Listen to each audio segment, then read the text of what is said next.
tonight?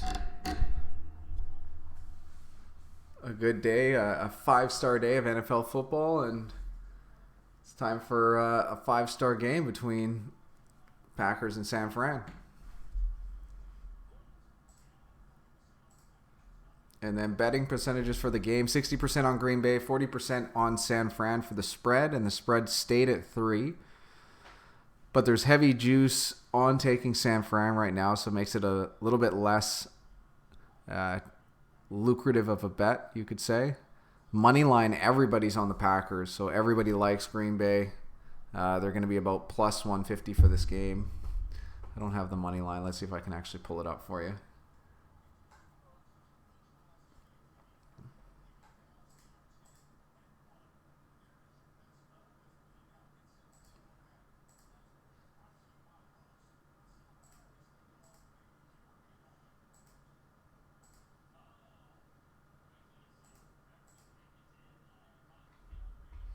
What's going on, Item?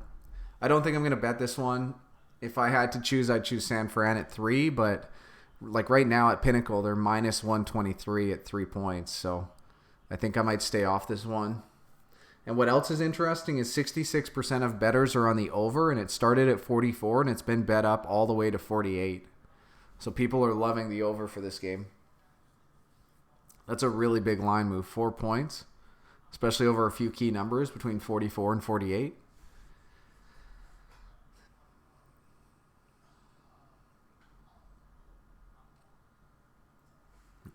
San Fran's probably like 53% to cover at 3. But minus 122, you're just paying so much.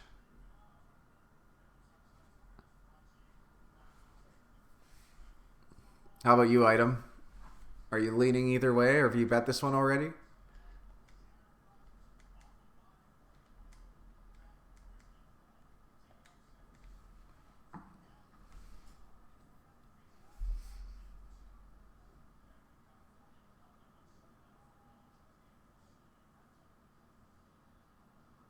What did you go with for your bet?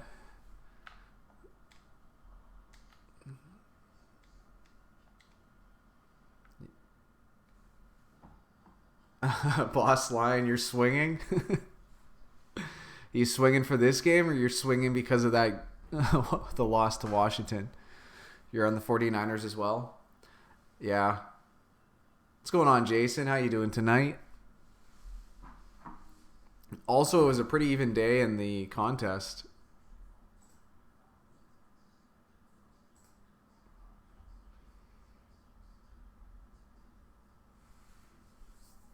The fat guy and I went 6-6 on all the early game. Your 5 stages of grief are here. That's a tough one. That's a tough loss to Washington. It speaks a lot of Patricia. It speaks a lot about Patricia. Jason, you're 66 too. Dylan Clark, you got the 49ers. First possession is a turnover. Nice, nice. I might just jump on San Fran to have something to cheer for this game, but it wouldn't be it's such a small EV play.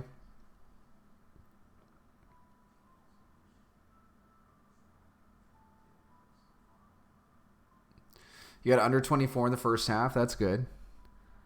The over-under for this game is just skyrocketed. Started at 44 and it's closed at 48. Oh, Jake, it's a win-win. Either way. You've got a healthy lead. I think you're 5 games up now. Yeah, you're 5 games up on us with a healthy lead over everyone else. Mickey Hill's in third with 96 wins. Gave for Fat Guy 95. You're even in percentage-wise. You're even in front of Zitvono, who's at 59.2 now. You think the 49ers have a good chance of controlling the clock with the run game? Yeah, that's pretty fair to say. This Green Bay defense has just done it every week. It really depends if they show up or not. Green Bay is like one of the most lackluster. Like they've got an awesome quarterback, awesome defense, but just such a lackluster team that's done so well. Yeah, Jason, you're hoping for a low-scoring, field goal-driven game, turnover heavy in the right spots, right?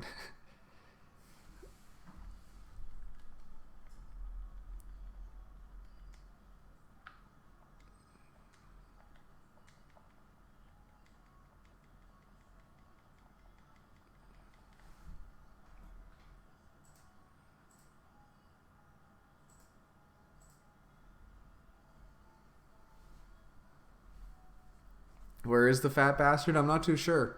Hopefully he shows up fairly soon. I haven't heard from him today yet.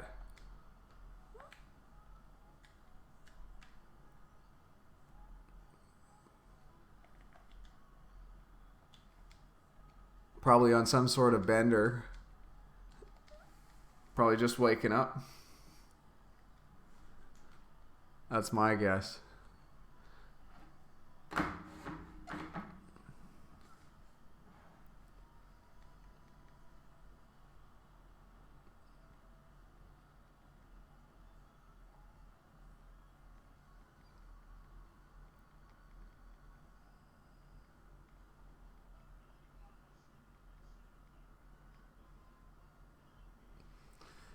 Money keeps coming in on San Fran. Denial. Detroit lost to Washington. Nice joke there. Anger. This team is made of cardboard. Bargaining. Did Washington pay Detroit to do this? Is this a script? What's going on, Zivona? How you doing tonight? Another strong week. Keeps same with Jake. Like, you guys have just been killing it. Hit him up. Get your ass into work. You're doing all right. That's good to hear. I'll give him another call. Been waiting all day for Sunday night. It's just not as catchy as Are You Ready for Some Football? I'm glad they brought back Are You Ready for Some Football, Mickey? How you doing tonight?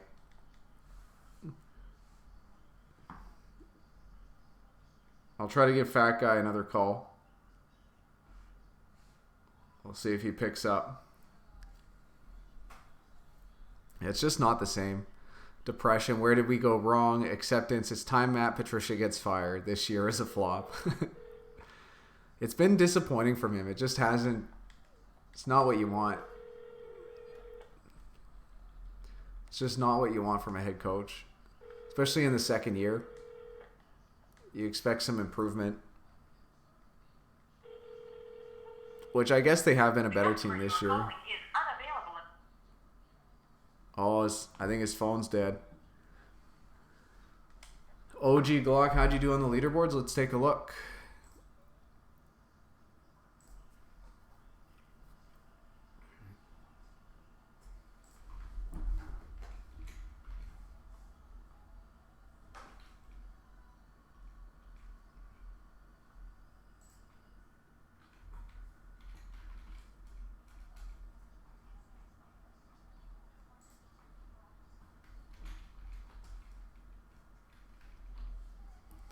Five and 7 OG, a respectable 5-7. Still 2 games left. Still a possibility to pull up front. This week's contest was pretty even. A lot of people didn't do great. Didn't do very poorly. The Dolphins and Eagles let you down today. Yeah, the Eagles let me down. I went 2-1 for bets today.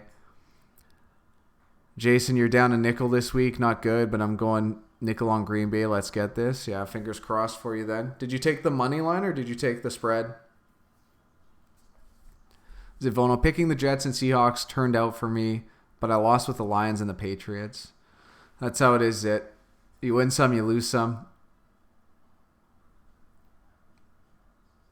There's nothing wrong with 5-7. You pretty much were 1 game away from even. You lose a little bit on the juice. It's like 1.5 games down, pretty much. The market's actually favoring Green Bay. The 60% of spread bettors are on Green Bay. 75% of money line bettors are on Green Bay. And the line has been pushed up for San Fran. I'm going to see if I can get in a San Fran bet here. I might as well take this. It's not a huge expected value play, but I'm going to see if I can get them before kickoff at 3.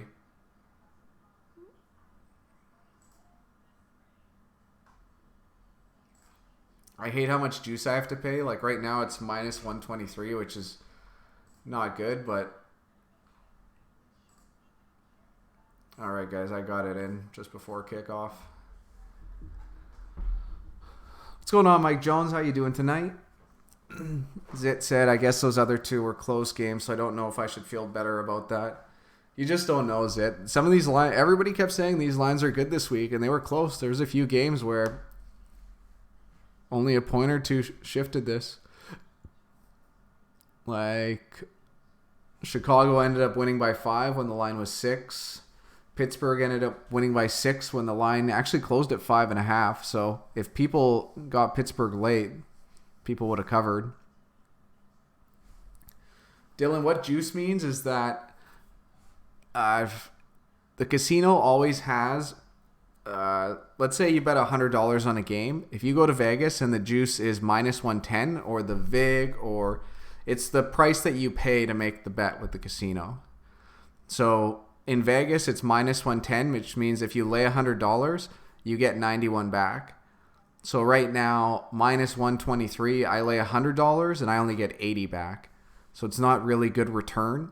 You want the juice like as close to even as possible. So minus 101, minus 102, that's good. Whereas like minus 123, minus 124, that's bad.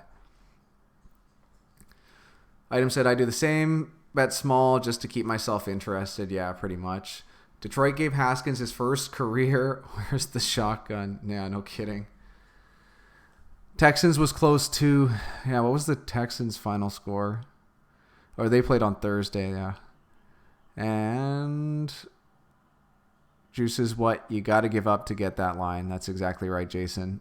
OG said, I put the teams in a hat this week, and I chose to do a 3-team. And I picked Seahawks, Cowboys, and Ravens, and the Seahawks and Cowboys covered. All I need is the Ravens for tomorrow, and I hit for $100. That's awesome, OG. I'm going to probably be heavy on the Rams tomorrow, but that's just me. Boss line, who's winning Thursday in the toilet bowl? Yeah, that's a good question. Chicago at Detroit. And early bettors are all over Chicago. They've actually pushed the line from Chicago's 1.5 point underdogs. Now they're 1 point favorites. Mickey Hill, you have to win 52.38% of the time to turn a profit. That's true, Mickey Hill. So Dylan, at Vegas, it's minus 110. Minus 110 translates to you have to be better than, you have to hit at 52.38% to at least break even. Am I getting Pizza Hut today? I don't think so. Is the fat guy going to get pizza? I hope so. He's not here yet, nor have I heard from him, so I'm not sure if he's going to be joining us for the stream. It looks like San Fran's kicking off, so Green Bay is going to start with the ball. And OG said, I'm better off just picking out of a hat. Pretty much, OG. Sometimes it's not a bad idea. Boss said, believe in something. Unless you're a Lions fan, then you have to just throw hands with the Fords. Corey said, not a great day betting. Had to bet big on Saints to get even on the early slate. But bet the under on Jags at 65.5 and Pats 20.5 to make a decent profit. Nice job. Maybe fat guy lost too much money and is going through some minor depression. And Zit's right. You don't want to be chasing losses. Sometimes you just got to bite the bullet. I had a really bad day where I lost, with my current units, I've lost like 20 units in a day just trying to chase a loss. That was a lesson learned. Oh, you got that book in the mail? Awesome, Corey. When's the premiere for week 13? It's going to be late tomorrow night or early tomorrow morning, depending where you're at. We've been getting them out around 11 p.m. Pacific time. Vicky, I insulted the fat guy with my new handle and he ain't showing up. There's a chance. He's very, very sensitive. You might have hurt his feelings.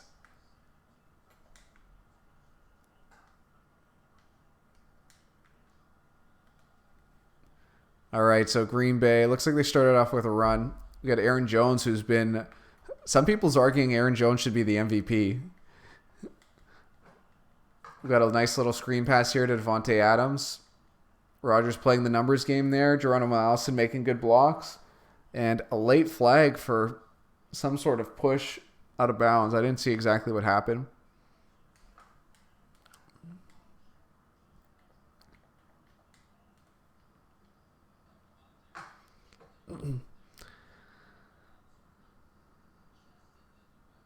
Items right. Chasing losses is why casinos are rich.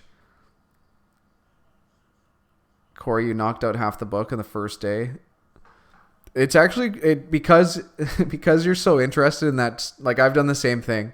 You can read that book start to finish in a day, and essentially, because it's just so interesting. And plus, if you're betting money on games every day or every weekend, Dylan Clark, I've broke even so far today. If I can hit tonight and tomorrow, it'll be like 60%. That's terrific. OG wants the 49ers to win. Me too. Who's Aaron Jones? I hope you're trolling, but if not, he's the running back for Green Bay. He's played pretty well. Facts item, people always bet their winnings back to even if it's a little.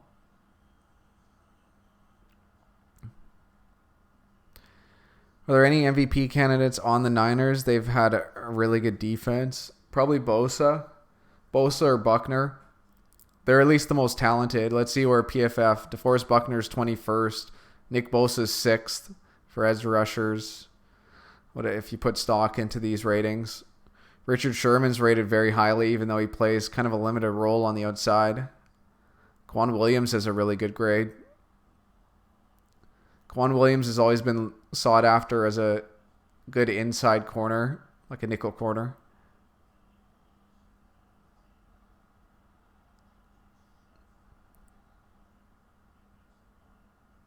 Running back MVP, right. Yeah, exactly, Mickey. Russell Wilson or Deshaun Watson will get MVP.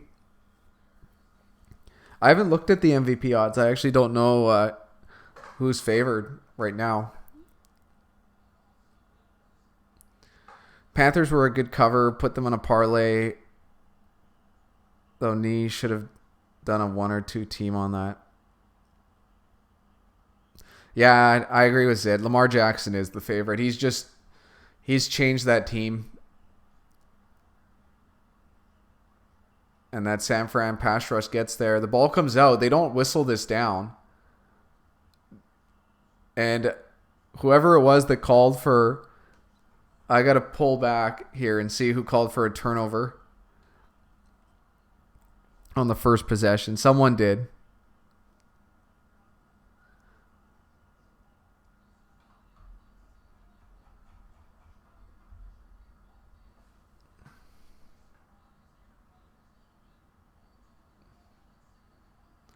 That ball does look out.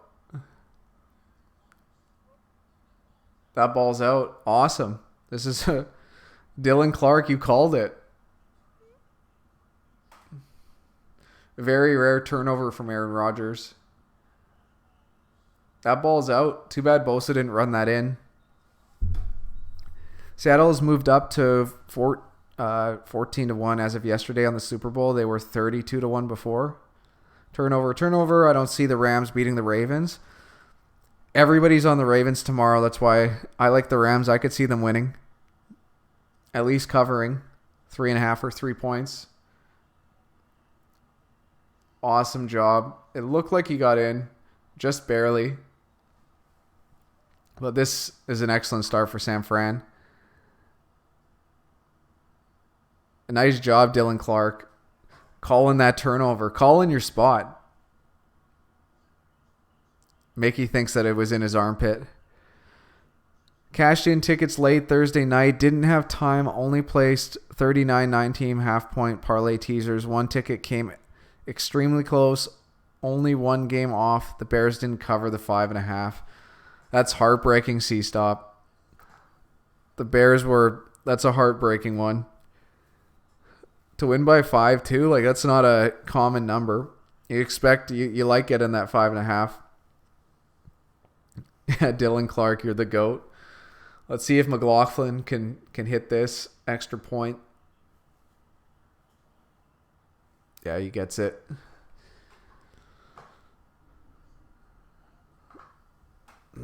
Zaps calling the touchdown. Ravens have lost, 3 regular season games since he took over. It's been very, very impressive. Just overall, how that team's played,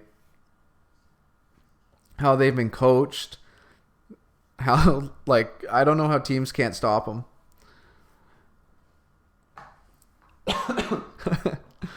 Item, did we solve global warming yet? Did you see that It's Always Sunny episode? It wasn't that bad. Aaron Jones MVP. Yeah, you're right, Mickey Hill. What's up, fellow cocksuckers? Dylan, nice to have you. Appreciate you stopping by. The bakery's all out of turnovers. It's probably going to be the only one from Rodgers tonight. People forget just how much talent the Rams team has. They do have a lot of talent. They do have good coaching, so you can never count them out. My first losing week of the season. That's unfortunate, C-Stop, but they happen. Dylan Toffield saying Michael Thomas is the MVP. Can we all agree on that? Jason said that's a bullshit touchdown. That was a gimme, pretty much. Goff did drop 500 yards versus the Bucks. I did bad this week, 5-7. 5-7 ain't that bad.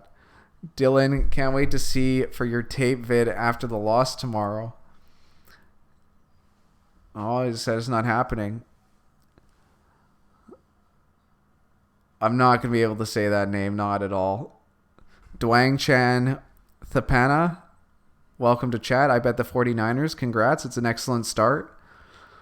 Item, I might make a 16-team parlay next week. I'm liking my 0.002% chance of whacking. Ravens were 4-5 with Flacco and 31st in rushing. It's just crazy. It's such a huge turnaround. It's hard to argue anybody else other than him to be MVP or at least having the best chance. 0% chance of winning, 100% chance of whacking. Well, the Ravens got a lot of talent as well. Dylan, are you going to choose a professional partner for your video or some random amateur? Probably some toot in Vegas.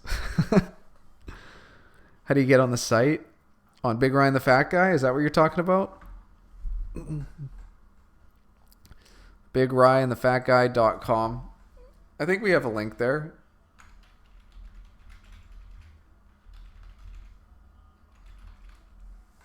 Here's the site. Is it safe to say Eagles still have a chance? I have to look at the standings, but they still do have a chance. Might not be a good one, but I'm sure they still have a chance. Saints almost lost, but the Panthers can't kick. Yeah, Saints almost lost, but missed starting corner and refs killed them on a few calls. Where is Fat Guy? Hopefully Fat Guy's showing up fairly soon. He's not here yet. I haven't actually heard from him today. I don't feel too bad. I only placed 39 bets. I usually make 110. Didn't have the time. It's a long... how long does it take to make 110 bets? Yeah, Dylan, what was your record this week?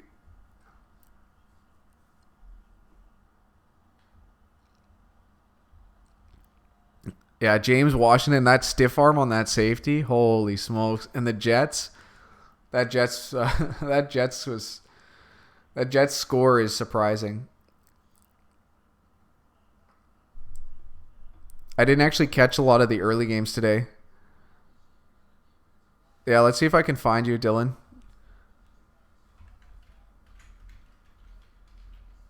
Oops.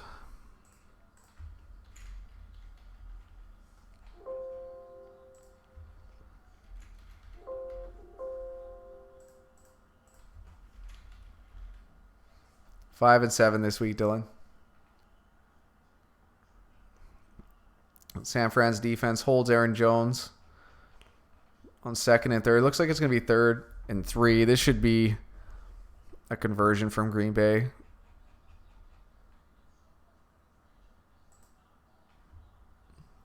Oh yeah, 37% chance. That's still a fighting chance to make it in.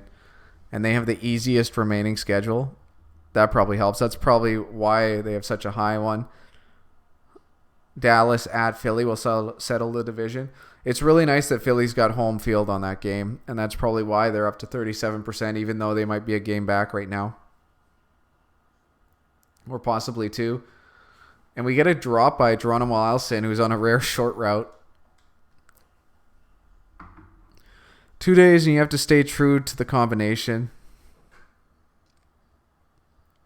Damn, 2 days is... What does 538 say about the Patriots making it to the playoffs?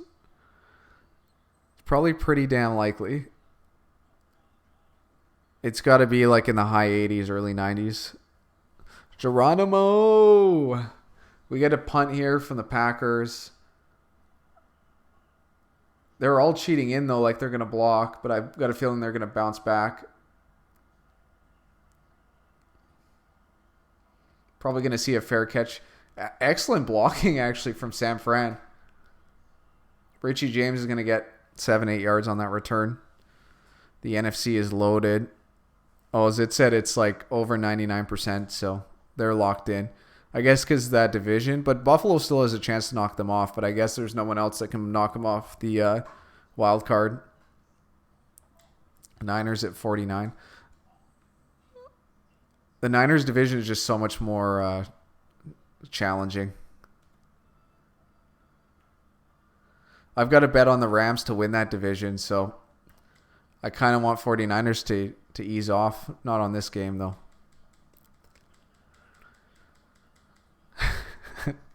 I don't know, Mickey. What does Geronimo yell when he jumps off of a cliff?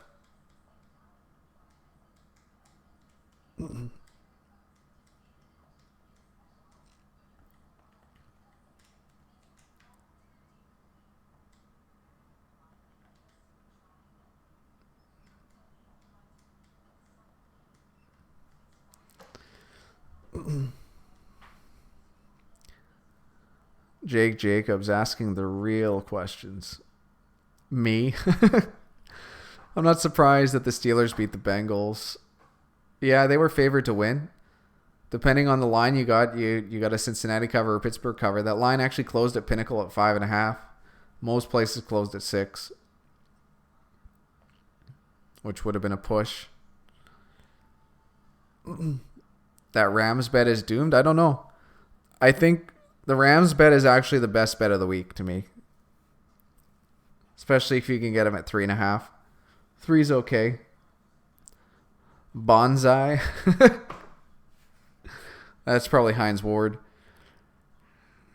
Yeah, OG, you're just glad that the Steelers won. Mickey's on the Rams. Dylan, you got the Bengals at 6.5. Awesome. Awesome.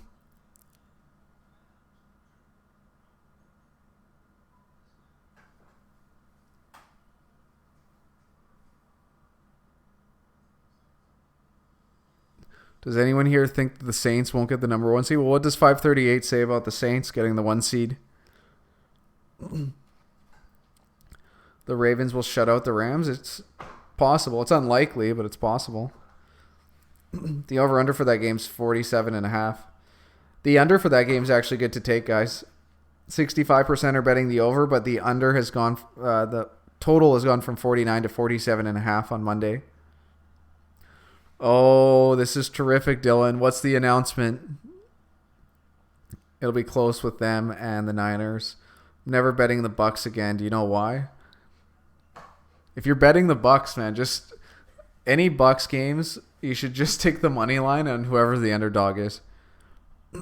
If the Saints don't get the number 1 seed, I'm shaving off both of my eyebrows and uploading a picture to your email. I'd appreciate that, Dylan. I got to screenshot all of these, so you guys got... Someone else has to remember these because I'm going to forget. 538 doesn't say, but you can try to estimate. Yeah, sounds good. Check that out.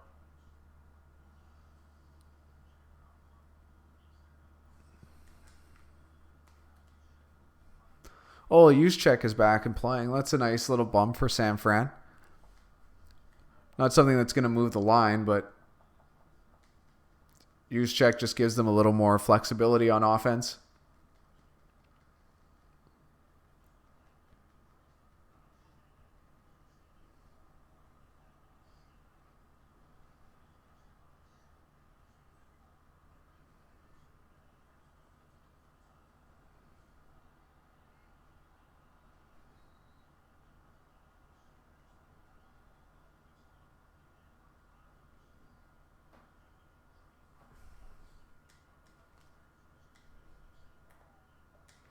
Nice to see Emmanuel Sanders is playing. I have him in one of my fantasy leagues. I didn't even check if he was active or not.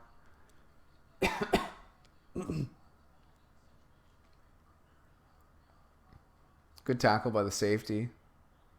Making him pay. Fumble for San Fran. It looks like Tevin Coleman was able to get on top of it. OG said the reason I'm not betting the Bucks again is because every time I do bet the Bucks, I lose, and then apparently when I didn't bet them, they won and beat the spread. Yeah, that's frustrating. Item can't wait to see Dylan's porno. The Rams have no chance to cover. San Fran, Green Bay, and New Orleans all projected at 12-4 in last week's forecast. Ravens and Saints are in a different world. It's probably true, Dylan. I've gotten crushed in college football back-to-back weeks. Sorry to hear that, Mickey. That's tough. With the Seahawks and Vikings at 11-5, that NFC is going to be... The NFC playoffs are going to be a lot of fun to watch. So probably whoever wins tonight will be a slight favorite to win the division. That makes sense. The Ravens are way too good. The Ravens lost some talent on defense. That's their biggest thing. Like if they still had a couple more guys on that defense, it'd be scary. Guys like Suggs.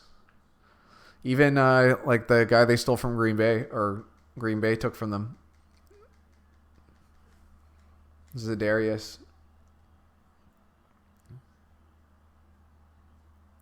Stream to Kittle. It's going to be a punt here from San Fran.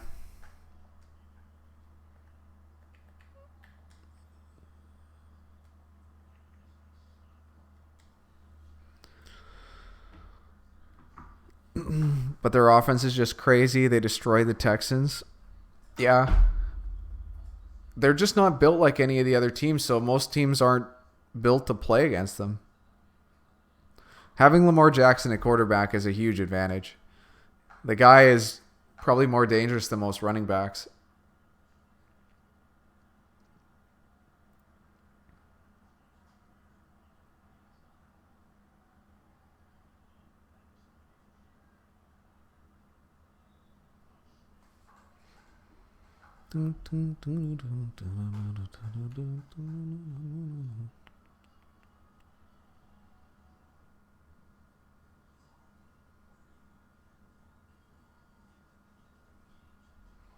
An item you said that your favorite bets this week were the Bucks and Dolphins. So you went 1-1. That's how it is most days. When you're going to be betting two games like that, it's 1-1's the most likely outcome.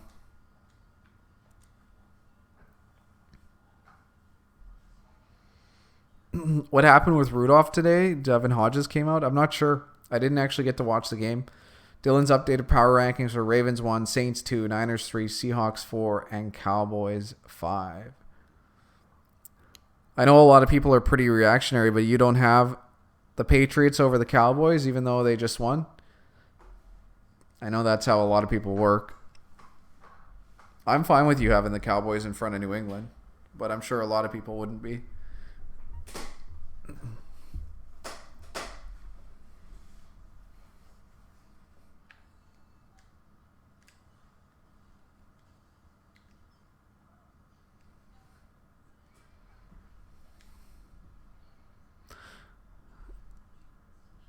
Ducky Hodges is the only undefeated quarterback in the league. Dylan said no, refs fucked them in the last quarter and they got unlucky with turnovers, shitty weather too. Well, I don't care what team wins as long as the team I pick covers. It's the best way to look at it, OG.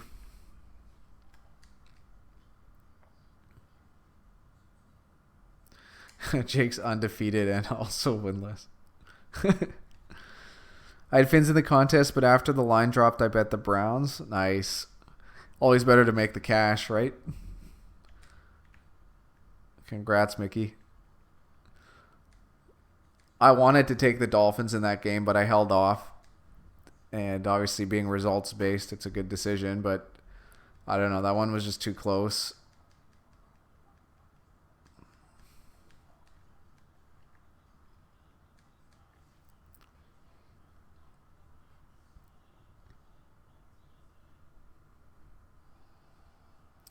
A majority of bettors were on Miami. It closed at 55%.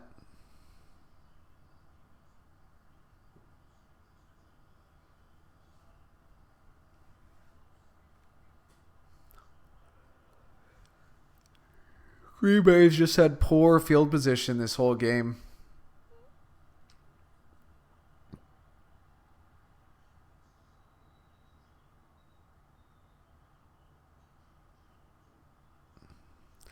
I love my Dolphins pick until today, honestly. Didn't think Cleveland had it in them. Cleveland is such a... They've just way more talent on Cleveland than they do on Miami. But to be honest, I think Miami's a better coach team.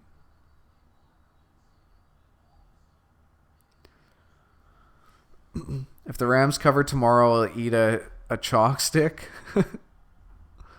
Sounds good, OG.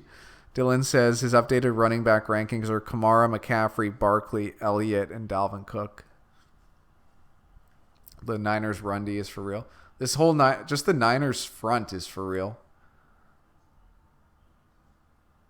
Guys are just all first round picks. Eagles -9 next week. Who do they play? Yeah, on the road in Miami. Bets are split pretty evenly. I see them at 7.5 right now. That just seems like the right line.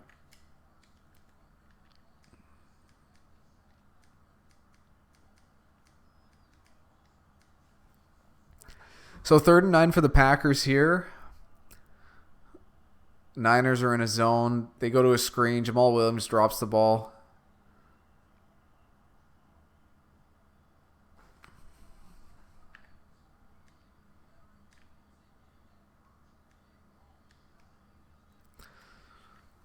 So San Fran forces the 3 and out.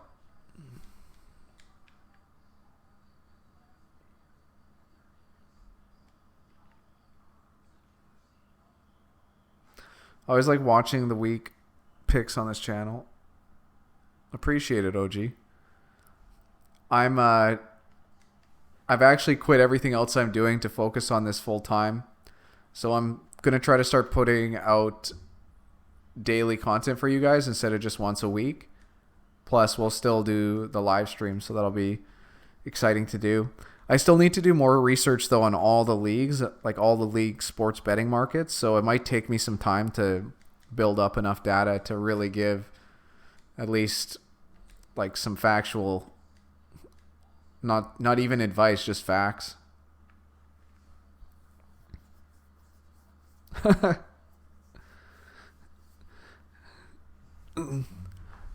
The item under looking great in hindsight. Oh yeah, we'll see. It's still too early to tell.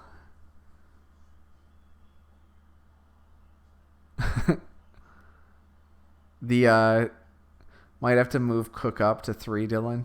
Cook has probably played the best out of all the running backs this year, and that's like that might be blasphemy to say with how good McCaffrey's played, but I've watched so much more Cook than McCaffrey. Receiver rankings: Michael Thomas, Julio Jones, DeAndre Hopkins, Odell Beckham, and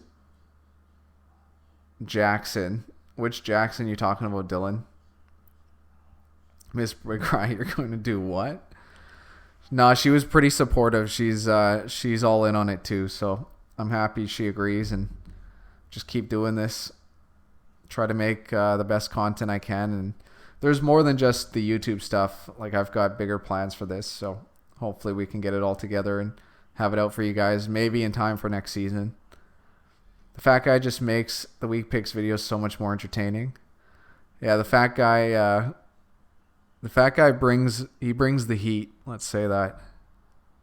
Deshaun Jackson's like barely played this year. Dylan, you're gonna put him in the top 5. Godwin's been excellent this year. He's played so well. He's put up really good numbers too. He had another crazy day today.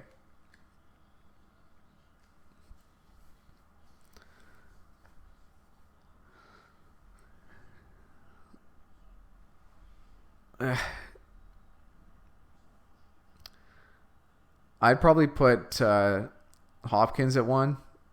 instead of Thomas. I'd probably put Thomas too. And then, like, I'm surprised you have Deshaun Jackson over Tyreek Hill. Like, if you like speed, Tyreek Hill's the guy. Oh, do you like the way Russell Wilson played today? Russell Wilson's excellent.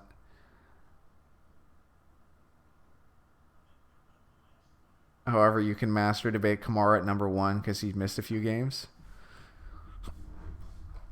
Kamara played so well his first 2 seasons. It's hard to take that away from him.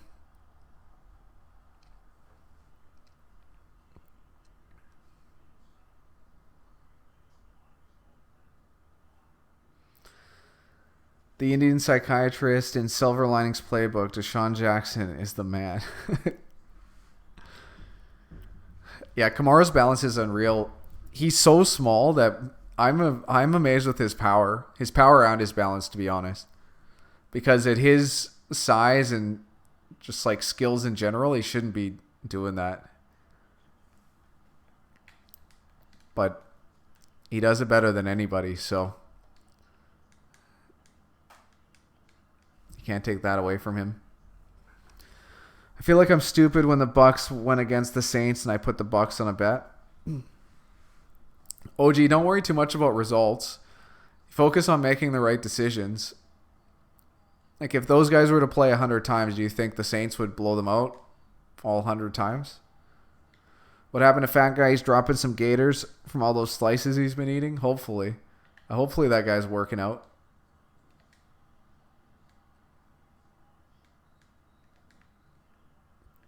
I'm not sure where the Fat Guy is. Hopefully he'll be here sometime during the stream.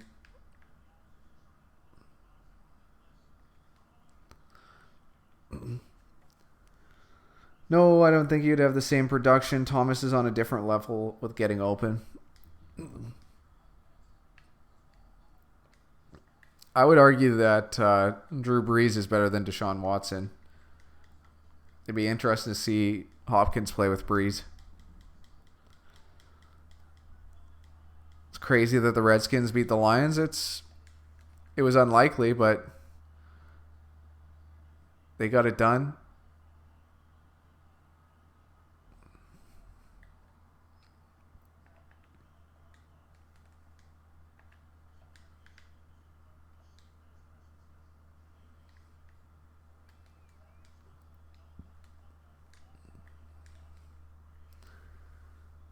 Would definitely be interesting. Drew Brees is the best of all time. Guess who he's leading in completion percentage once again? Yeah, I believe it. And that Skins D is underrated, especially that defensive line. I don't know if it's underrated, but no, it totally is. The Skins defense is underrated. People want to put Rodgers and Brady's ahead of him. Shake my head.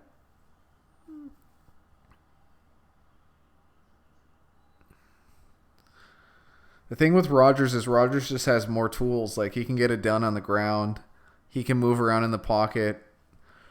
Breeze is what makes Breeze special is his decision making. He makes decisions. His decision making to making a throw is faster than any other quarterback.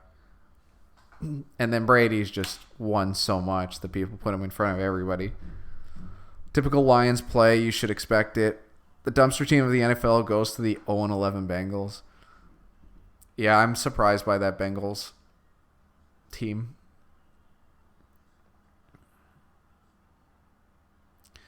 San Fran field goal is good. They're up 10-0 early on in this game.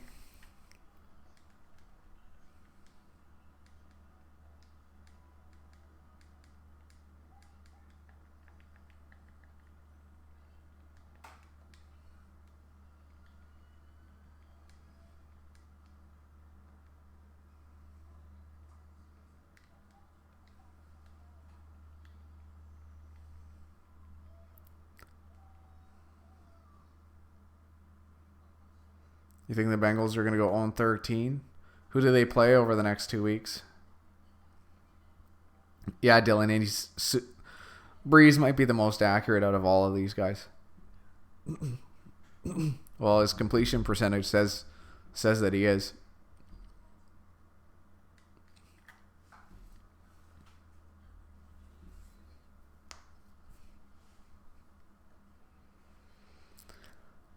But I think between Michael Thomas, and DeAndre Hopkins, those guys, you can put those guys 1-2 in any way you'd like. Both those guys are so good.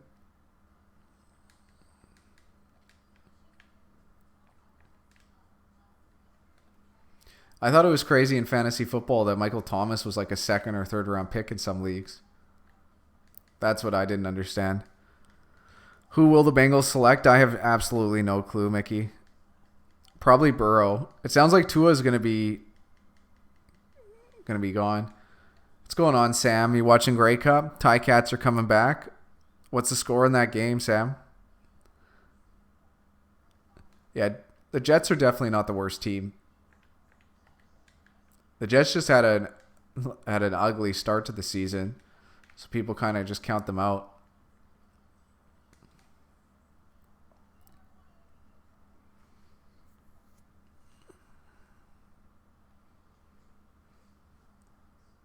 It's 24-12 late in the third.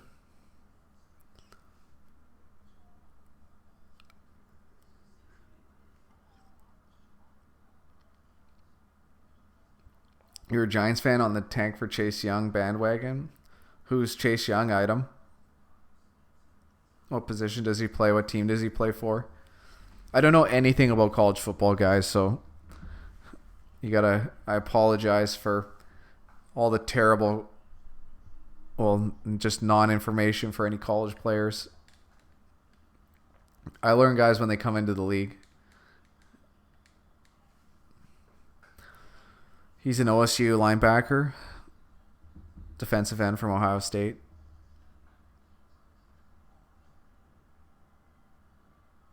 What's your record this week? What's your name this week, Sam?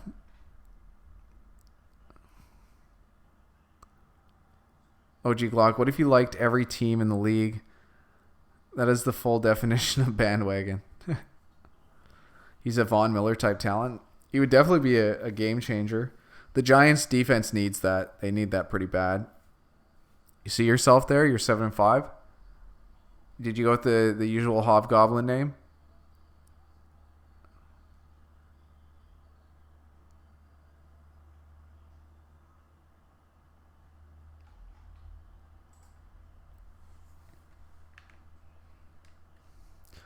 Play action. Oh, Bosa could have got there. Rodgers is going to run for about a 4-yard gain.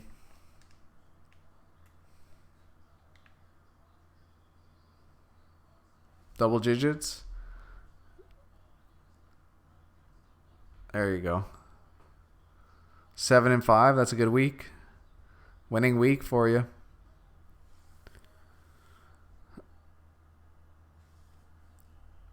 Juicy Garrett. You kind of called it, Mickey, that Garrett was going to throw that game away. I didn't get to watch it, but the score was close. I'm sure Garrett did something dumb to not get that win. I saw a flag come out on that play. 9-3 is a terrific week. 9-3 is very, very good. If you're betting a unit a game, you're going to be up like 5.5 units, which is an excellent, excellent week.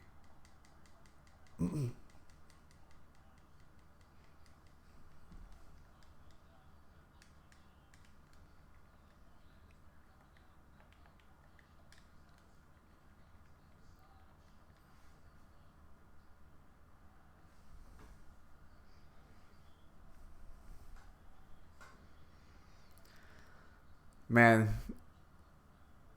inside the tackles, that field just looks ugly. That turf is beat up. Or is it grass? Is that just from the chalk? Oh, huge hit. Allison was off balance. I actually don't know what corner that is, number 41.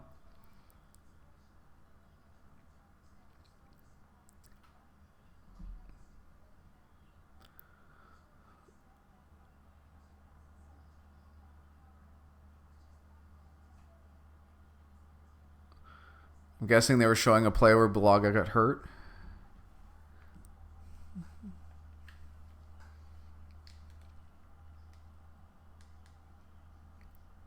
3rd and 13 out of the shotgun. Rodgers. I can't tell if Jimmy Ward got a piece of that or if Devontae Adams dropped it. Yeah, Niners bringing the smoke.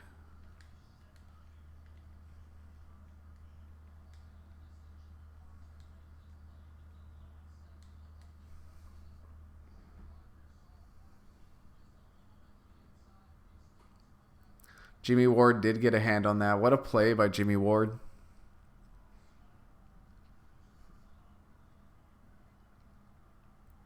Let's see if the punt blocking can be as good as it was last time around. Excellent job.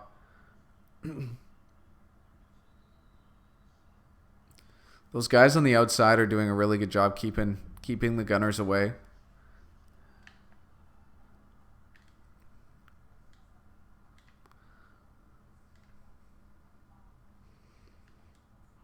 This Niners team is just talented and well coached. It's really fun to watch. Can understand why so many people have them rated so highly. A lot of people have the Niners rated as the best team in the league in power rankings, which I've always been a little bit surprised by considering how good some of the other teams have played.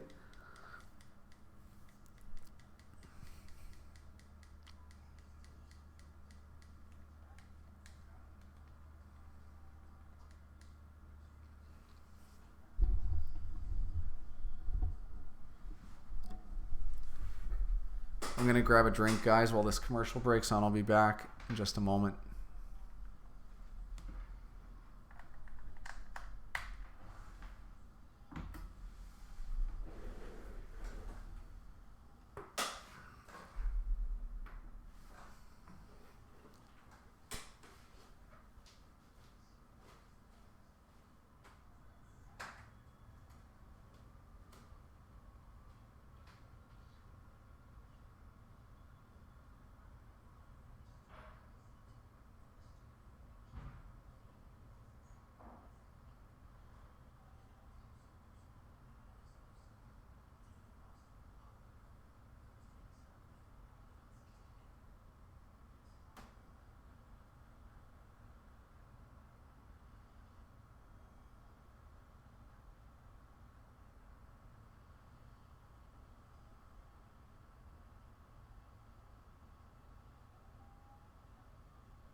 Second and 8 for the Niners.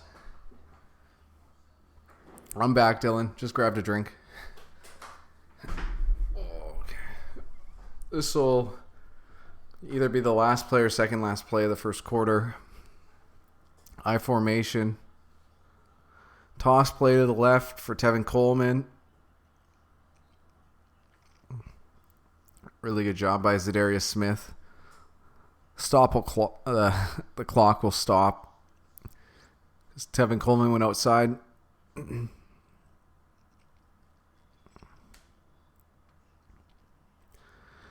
This preseason, they talked about the additions of Preston Smith and Zadarius Smith being such a big deal for Green Bay, and it hasn't disappointed. These guys have both been excellent.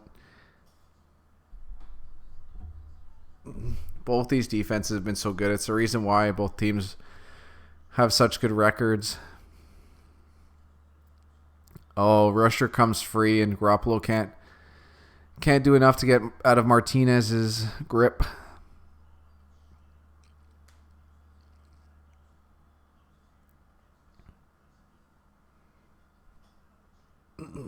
Good start for San Fran. Good start for people with the under.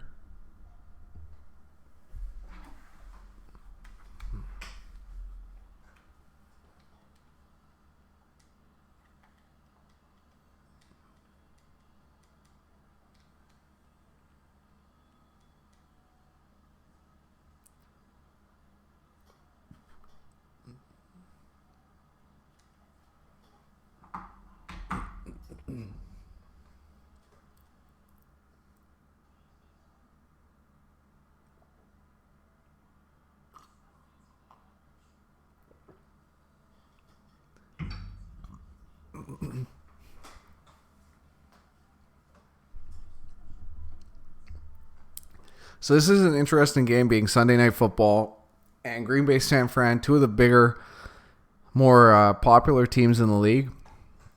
I'm sure this was probably the most heavily bet game of the week.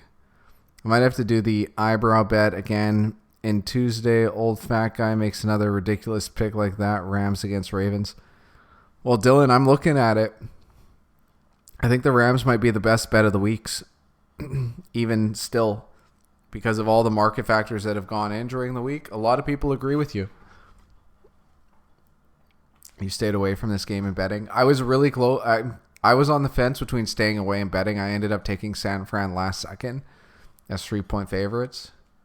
But the juice was pretty bad on it. So, like I was saying, $100 bet's going to pay me back 80, which is just a killer when you're betting tons of games. Dylan's got it. Ravens 38, Rams 17. You got the over as well. I'm on the under, Dylan. We're really off on this game. The over-under, 65% of people are on the over, but the line has gone down from 49 to 47.5. And 78% of bettors are on Baltimore right now, -3. OG agrees with you. The Ravens should cover big.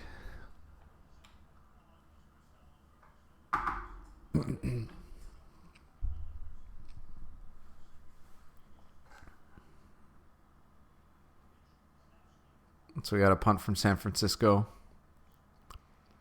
We'll see if they can continue hemming Green Bay deep.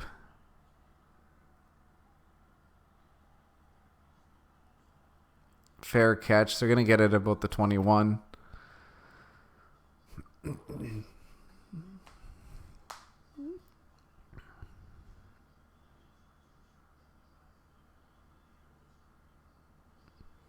Yeah, Fat Guy has it +3.5, which is even better.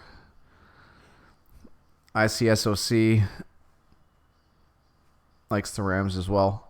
I really like the Rams. Like this is a really good bet for me, market wise. I've been betting 1 unit on every game so far this year, and this might be the first one I put more than a unit on.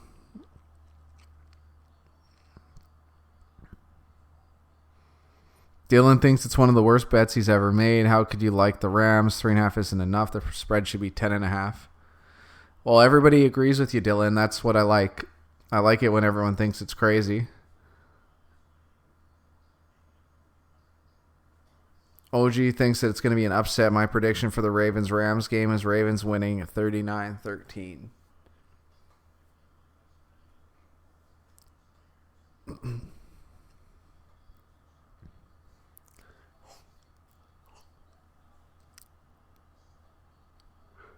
Ooh.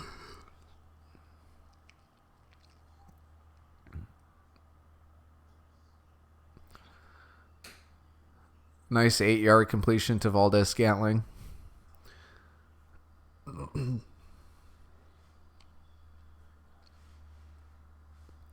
Shady, who likes the Rams in this spot as well? If it was 10.5, would you have taken the Rams, Dylan?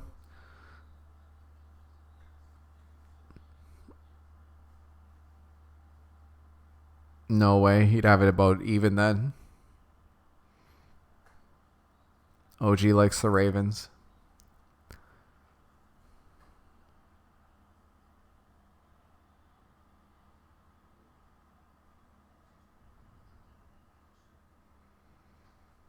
Jason Finley's grandma likes the Rams.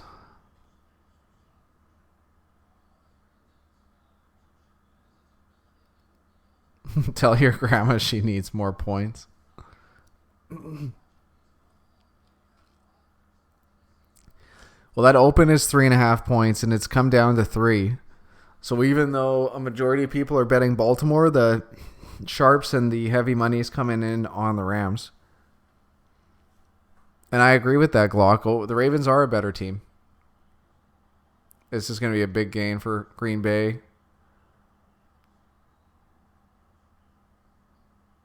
On the end around.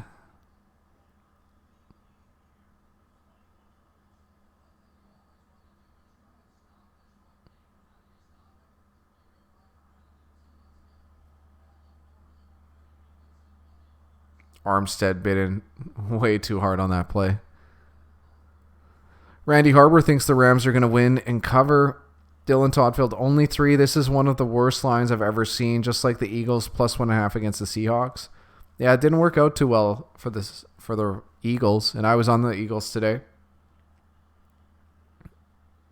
The difference between that game and this game, Dylan, is that a lot of people jumped on the Seahawks and actually pushed the line, continued with the Seahawks, which is something you don't like to see as a bettor when you're betting against the public. You want to see the opposite, like what's happening in this Rams game, where they open as 3.5-point underdogs. Now they're only 3-point underdogs, even though only 22% of bettors are on them. Eric Johansson, how you doing tonight? Whenever I mention my wager here, I win. Therefore, I will post here. I took San Francisco to win by 1 to 13 points. I like it. I like it. An overthrow from Rodgers to Adams.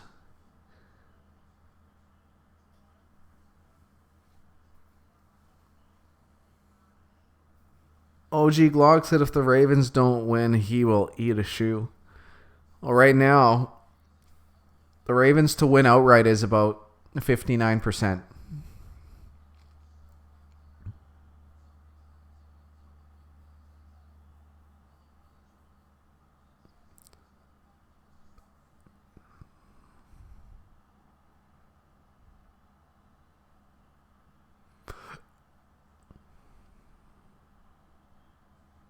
Big tackle. Keeps Adams about a yard short here. Green Bay's going to have a decision to make on this 4th and 1. It looks like they're going to keep the offense out there. I'm sure Fat Guy's fine. He's just not here at the moment. Ike Sock wants to know if it's going to be an adult shoe or a baby shoe. Jason Finley wants to know what Eric's site is for picks. The Sharps are loving the Rams, OG. So they're going for it here. They're in shotgun on 4th and 1. And they take a timeout. I didn't realize they were in field goal range. I think we'll see a field goal here from Green Bay.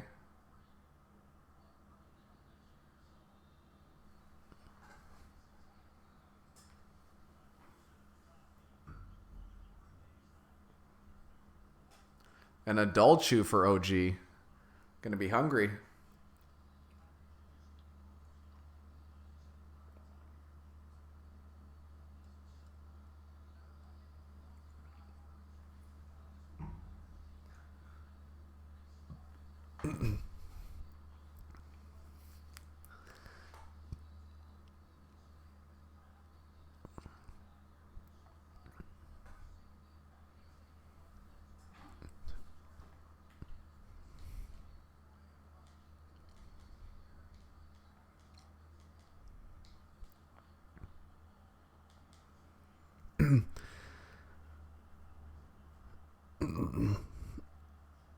Eric said he pretty much resembles the Fat Guy's picks on an average week. We agree on about 10 to 12 of the 14 picks.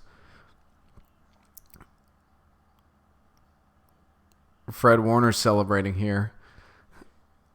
It looks like they held them.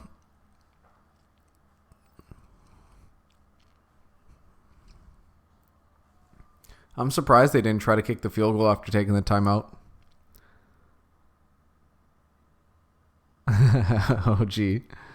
OG said that he's a sharp, so he likes the Ravens. That's what she said.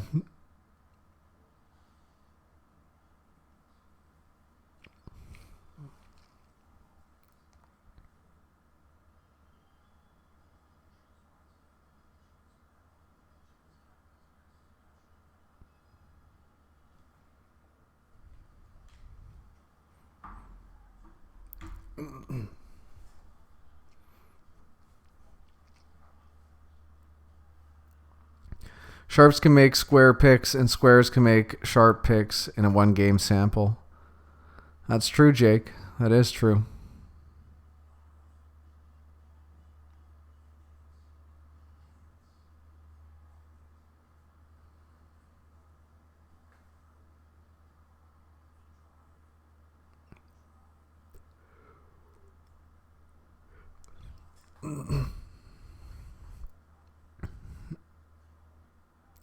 Was that a riddle? I just think Jake's speaking the truth. The question is, will the Rams offense get it together? Sharp square, sharp square, sharp square. How many bets did you guys make on the NFL? I've made 4 today.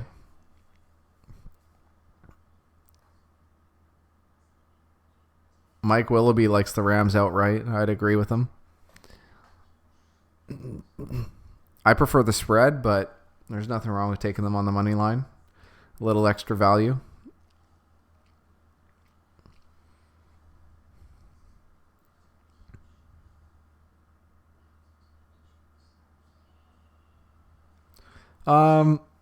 Ike Sock, I can go a week where I make 0 bets, and I can go a week where I make like 13, 14 bets. It just depends. Depends where there's value, where I think there's value.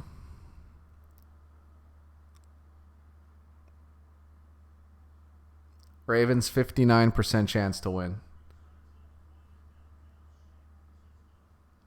I'm sure 538's got numbers on that game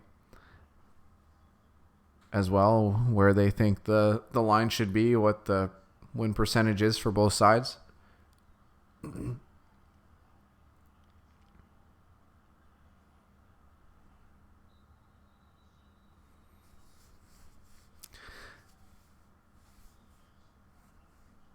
Randy, I went 2-1 today, and then I've got San Fran -3 tonight, so it just depends how they do. I had Tampa Bay and Washington on the spread as wins, and I had Philly as a loss against Seattle.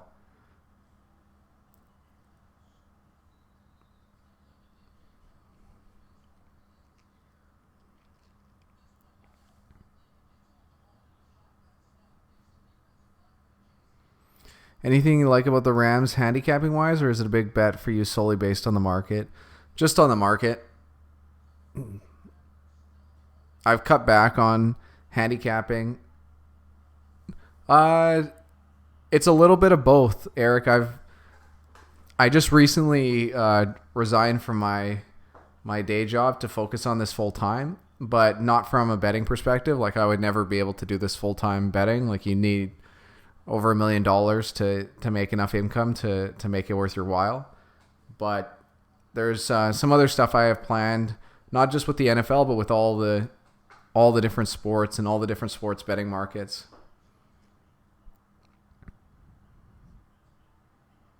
But if I was handicapping this game, I would probably have it as a pick'em between the Rams and Ravens. So I would like the Ravens if I was handicapping as well. Big Rye, what team do you think the Bengals will beat to get their first win? Well, let's see. Next week they play at the Jets. Next week could be it. Bengals coming off another low and Jets coming off a high. Bengals at home.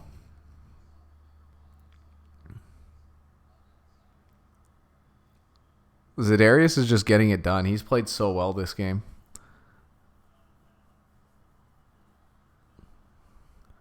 Third down at 30.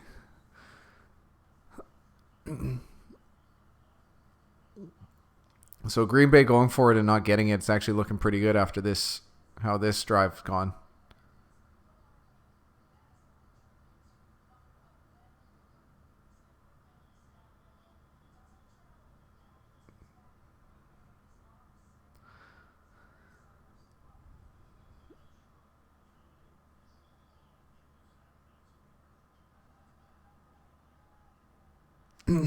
Yeah, Dylan Clark. It's called a reverse line movement.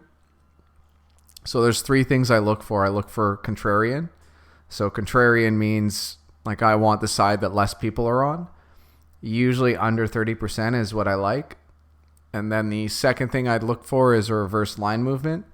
So if everybody's betting, for instance, for the Rams, 78% of people are taking the Ravens.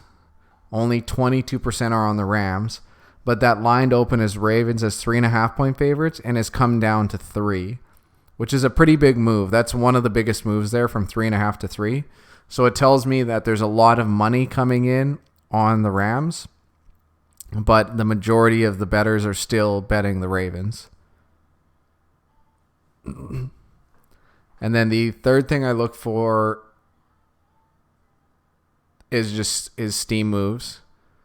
So if the line moves everywhere, like if all the books, so next week you'll want to look at multiple books, but like every book has moved Baltimore and the Rams from 3.5 down to 3. So it shows me that the entire market has moved, not just at one book. Eric said, as I mentioned here, if I was a full-time pro, I would mainly wager on basketball, NBA, and NCAA. OG likes the Ravens for a bet.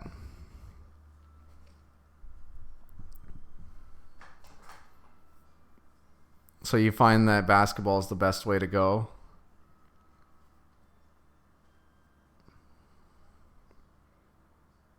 I still have to do a little more research on NCAA basketball. For NBA, I just haven't had enough opportunities this year. It's gone well when I have found opportunities, but they're just few and far between.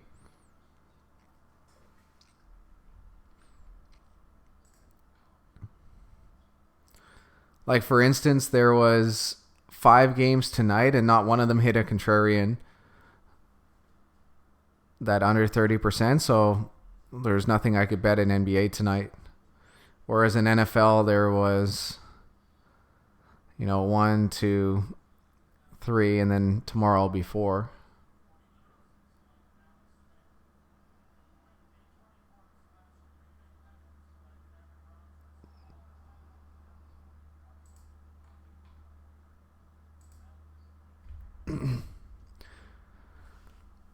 Jake says live betting is the way to go for basketball. Watch their pro here on YouTube. It seems as they challenge 70%.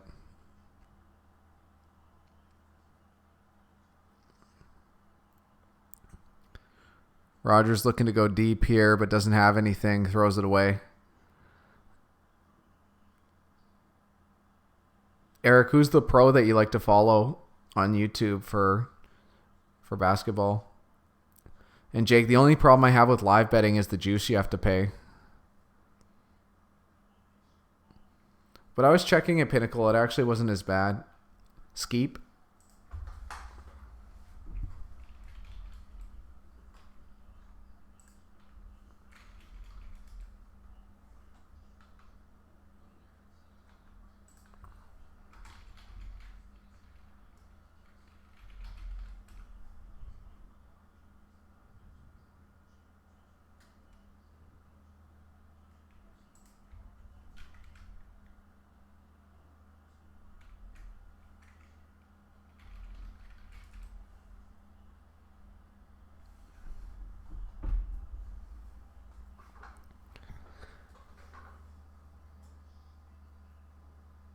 He's with Wager for Calm. Yeah, I can't find it.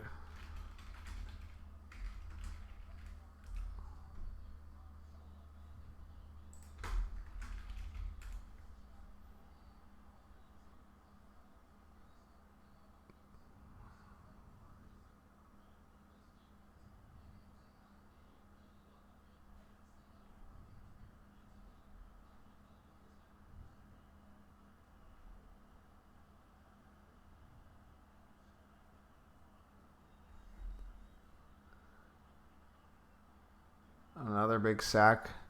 This one by Eric Armstead. So it's wager.com.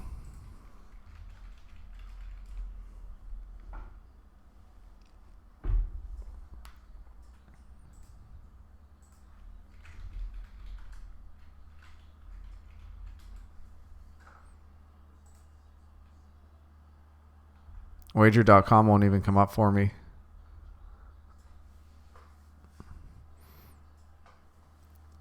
or wager4.com.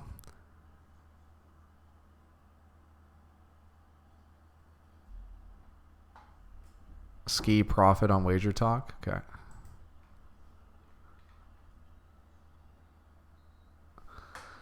It blows your mind sometimes how good Vegas is at making the lines. Making NFL lines isn't that difficult. Yeah, you love in-game betting because early runs are just part of the game.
I don't bet a lot of things other than spreads for games because spreads have the largest. They just have the largest market.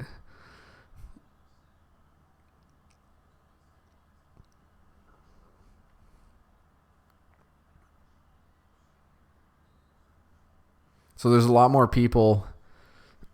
There's a lot more people betting the game than they are the first half.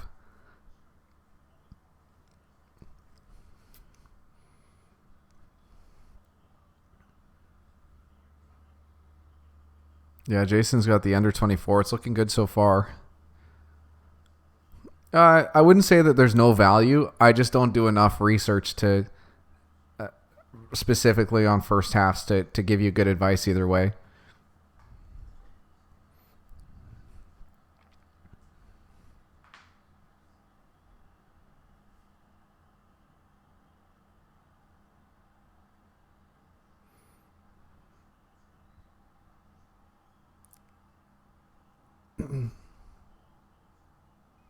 Excellent coverage by Jimmy Ward.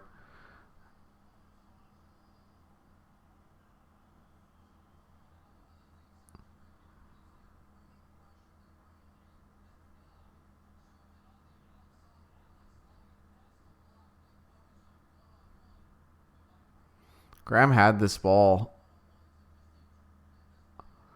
but Ward was able to fight it out of his hands.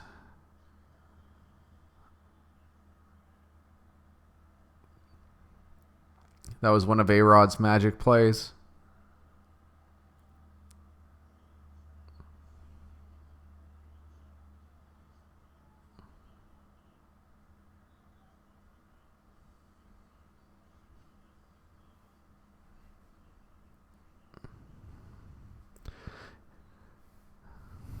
Ike Sock, it's the same thing with totals for me, that just less people bet the over-under. So I find that the markets aren't as strong. I just need to do more research into why. I'm going to have some more time to be able to research it to hopefully have some better advice. I still follow the same principles for over-unders, but they just have been less successful than I've done with betting spreads because more people bet spreads than over-unders. So for instance, tomorrow is another play. It's not quite the contrarian play. It's only 35% are on the Rams under. Well, the Ravens-Rams under, but the total started at 49 and it's been bet down to 47.5.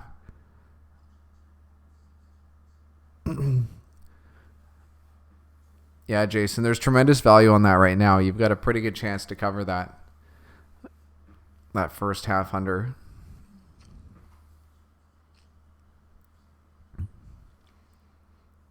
I know first halves tend to be a little bit more high scoring than the second halves.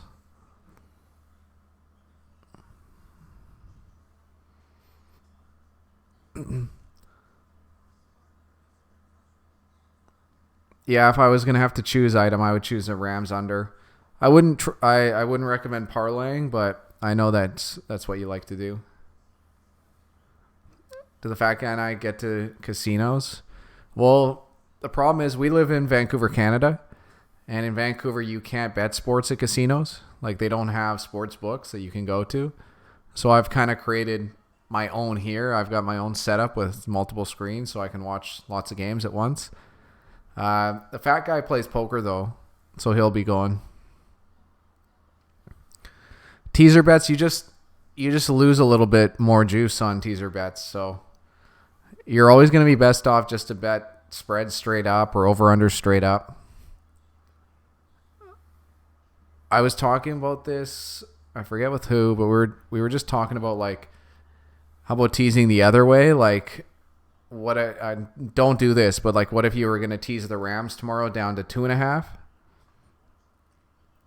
So you're giving up some points, you could say. So that way you can get, more than like if you were betting them down to 2.5, you'd probably be getting it at like plus 125 or something like that. But you're always going to be losing a little bit more because they should be paying you plus 130 and they're going to give you like plus 125. So it's just tough. Pretty much anything you don't do other than betting the game straight up, they're always going to take just a little bit more from you for each one of those bets.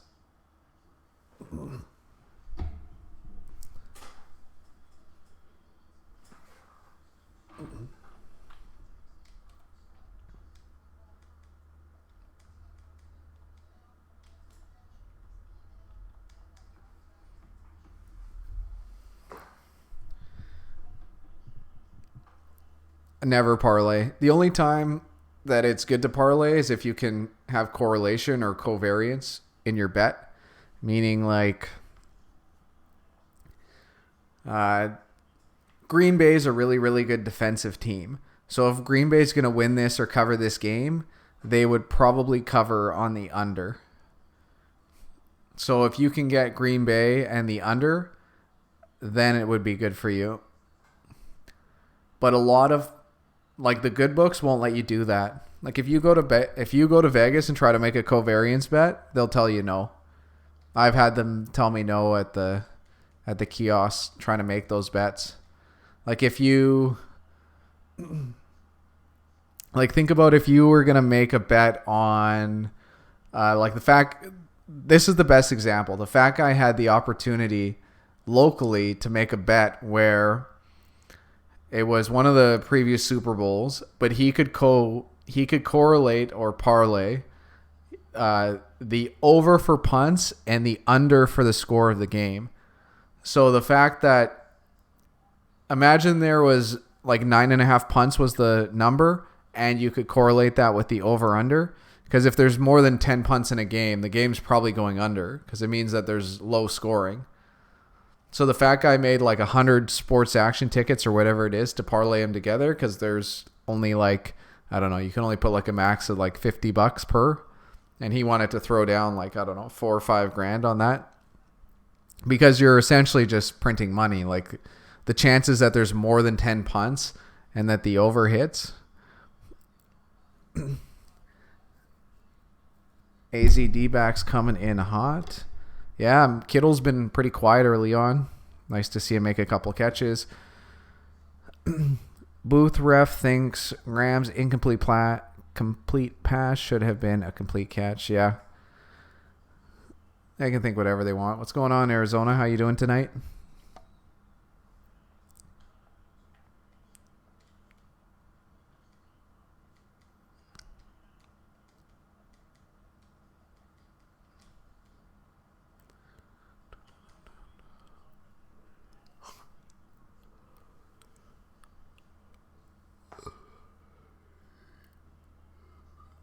Some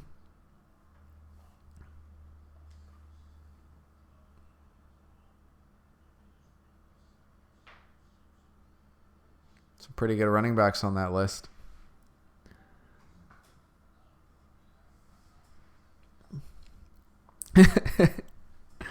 One of those guys, huh? Just looking for some attention. Just trying to get a holla back. Taking over chat. Go check out his channel. Like, subscribe, all his videos. Jimmy G able to dump it off. Tevin Coleman does a good job getting a couple extra yards there.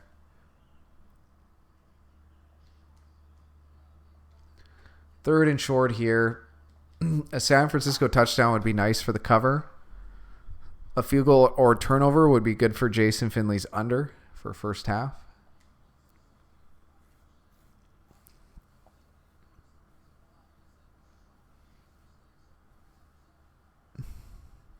I had one college basketball game tonight, guys. Let's see if I can figure out who it was. Garoppolo incomplete. Jeff Wilson Jr. looked a little bit hesitant on that.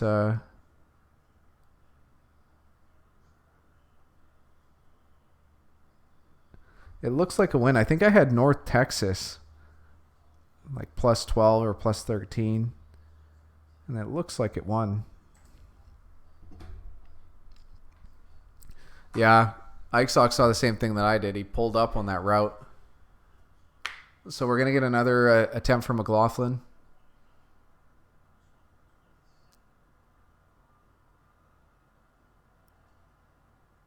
And it's good. Doesn't look like there's any flags. San Fran up 13-0. 2:55 left. This is excellent for Jason Finley's under.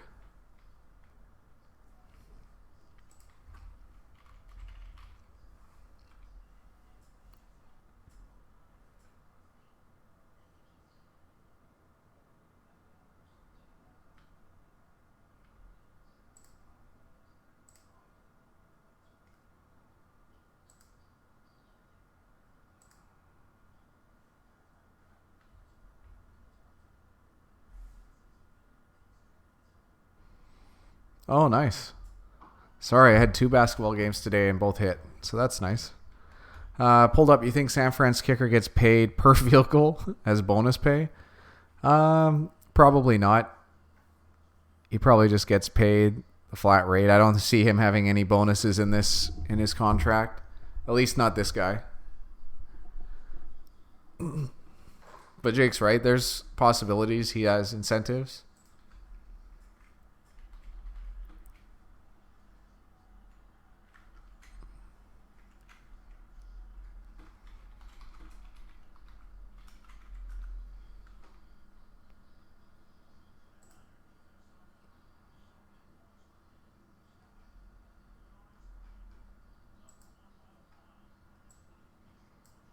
See if I can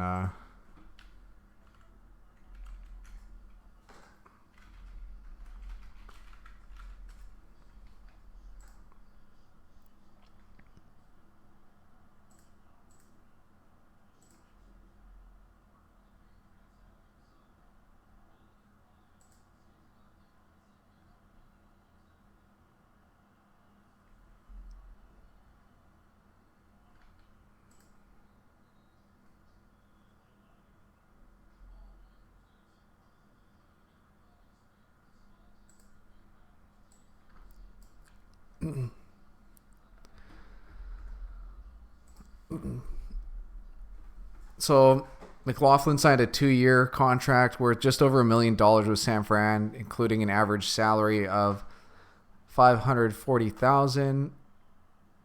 This year he's going to earn a base salary of $232,000.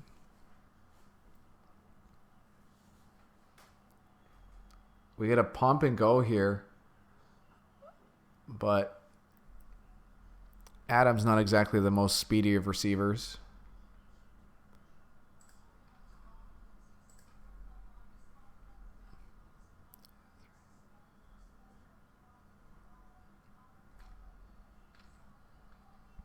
Well, I'm pretty happy, guys. I'm 4-1 for the day.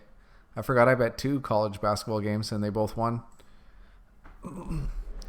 I need Green Bay touchdown here for game. That's true. If Patricia doesn't get fired, I'm getting on the train. Yeah, paying off them student loans. Really nice break on the ball here from the San Francisco corner. 23. Is that Witherspoon?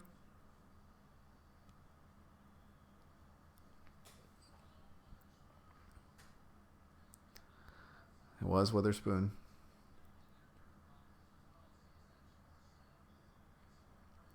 He does make contact with Aaron Jones there.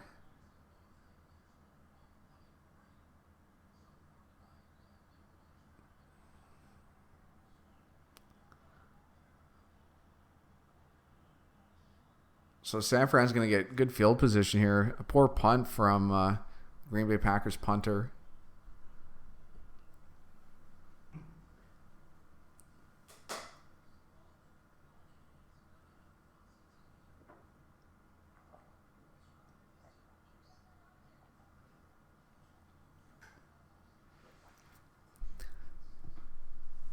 I'm going to refill my drink. I'll be back.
What's going on, Isaiah? You think this game's boring?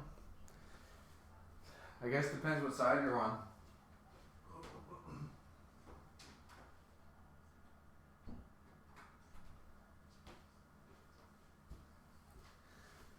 It's kind of what was expected, though. This game's been a defensive battle so far. No NFL red zone.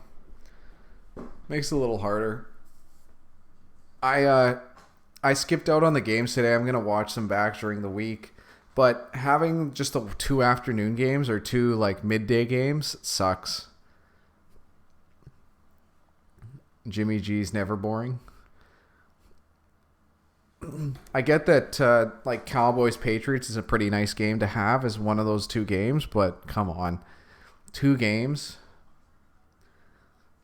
A lot of people, cut out Sundays to just watch games. They only have 2 to watch. It's lame. Especially from Red Zone.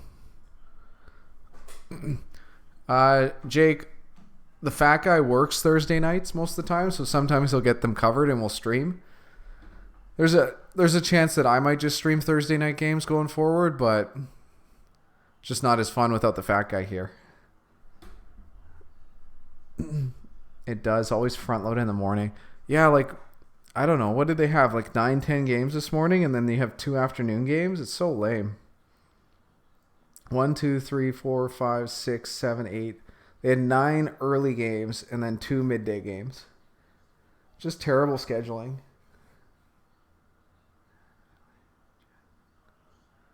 Like, you can't start a Chicago game later.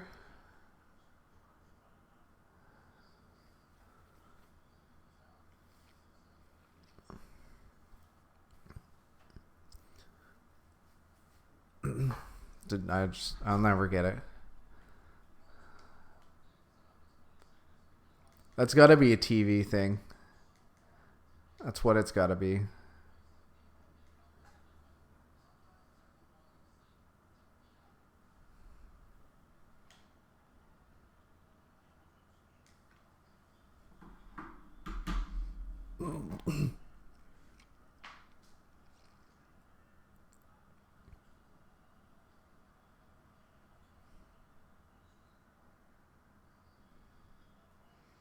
San Fran running the ball. They're trying to take time off the clock. They don't want Green Bay to get this ball back. even going into halftime 13-0 or on a nice side of 16-0 is a pretty big win for San Fran. And if I remember correctly, San Fran's going to start with the ball in the second half. This has been a lot of trouble for Green Bay this game.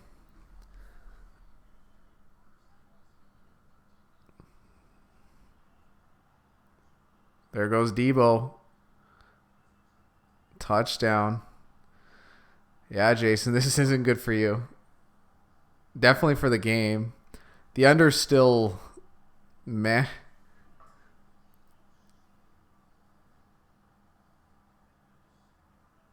Actually, the under's still pretty safe for you.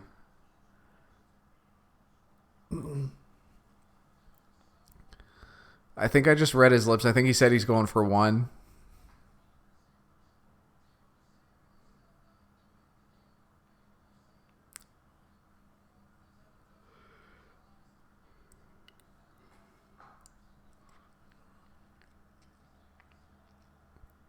Extra points, good. So they're going up 20-0. The nice part is you got 24 in this first half over under. Yeah, Niners are running away with this one. You can't count out Green Bay, but rookie Debo Samuel against the ageless wonder Tramon Williams.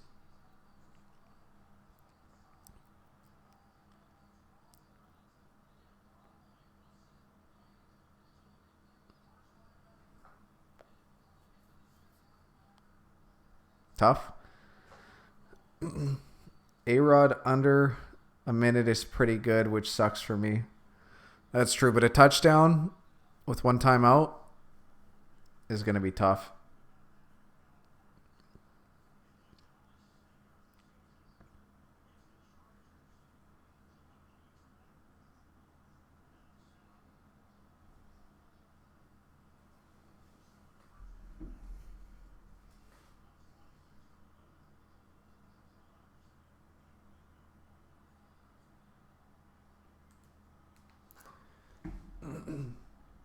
Short kick from San Fran.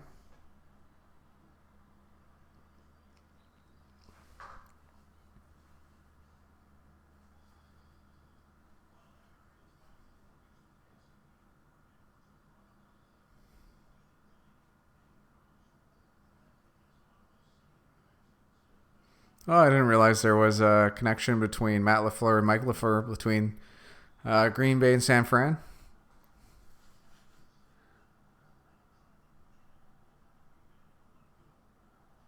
I'm not sure what the first half would have been. It probably would have been like 2.5 from a spread.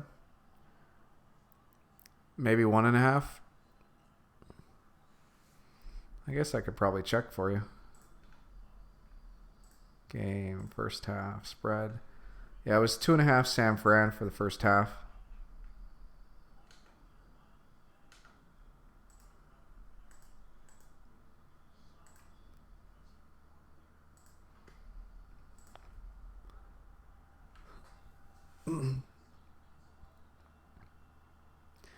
Yeah, +3 Green Bay is definitely still live.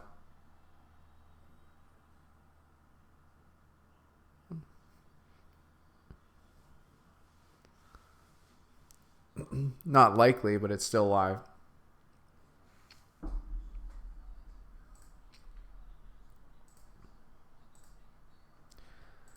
The live spread is San Fran -7.5.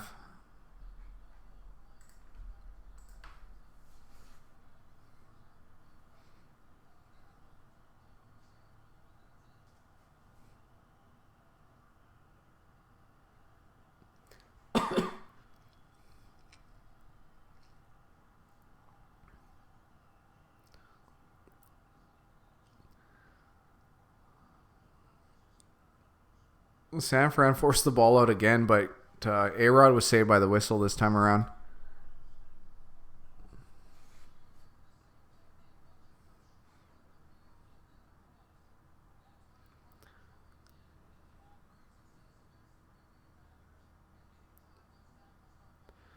They really did get lucky that this play got blown down. I don't know which lineman that was, but they came in aggressive. Maybe Rogers was down, but doesn't matter. The play was whistled down. I picked San Fran to win, but I think everybody picked the Raiders to win. Yeah, that's true, Isaiah. What the F is going on here? Did Fat Guy get into a car accident? It's in the realm of possibilities, Dylan. Wow, Rogers is getting crushed tonight. Yeah, that was a big hit he just took. San Fran's taking this time out. They're going to get the ball back. Not with much time. They're probably going to just do like a draw play and end this half. I wonder what the live line's going to be after this.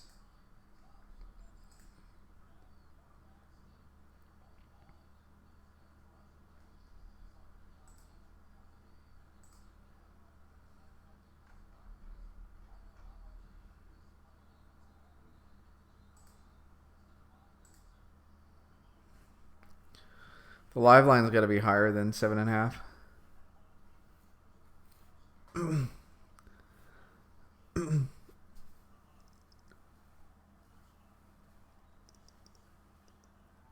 It's gonna be Chap versus Fat Guy tomorrow night. That's for sure. I'm not sure where he is, but Fat Guy's a grown adult. He'll be fine. He's probably sleeping, to be honest. So San Fran's gonna have 24 seconds to possibly get into field goal range. The Fat Guy and I we've never actually went to school together. We grew up very close to each other, but we always went to separate schools. That punt did suck. This is the craziest shit. He was supposed to come, right? Yeah, he was supposed to be here, but he's not here. It's okay.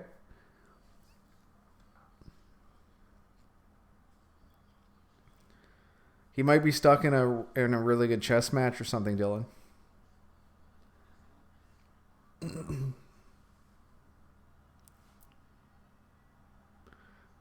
San Fran gets a completion. They're going to have to get up and spike this, but they're going to get a chance. They really should just take their time and get this clock down to... They're going to have to bring in the field goal unit now.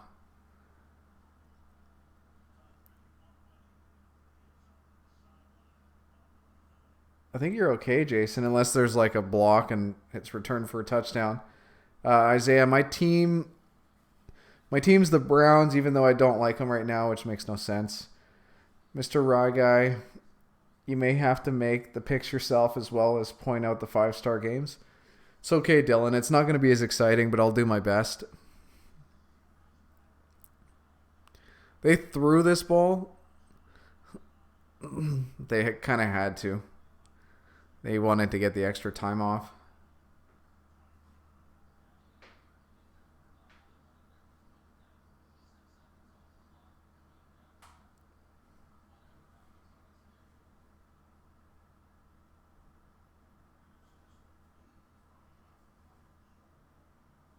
San Fran getting their money worth tonight from Chase McLaughlin.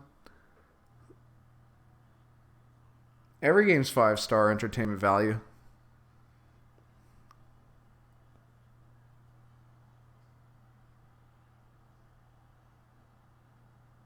It's good.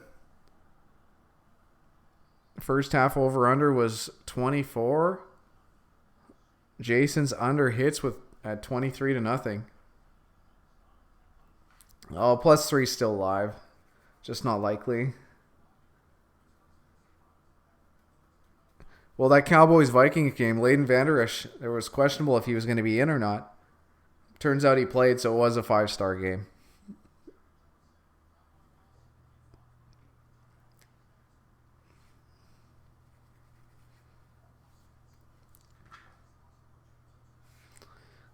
They stopped updating this live line 24 minutes ago. So I can't actually tell you what the live line is on this game.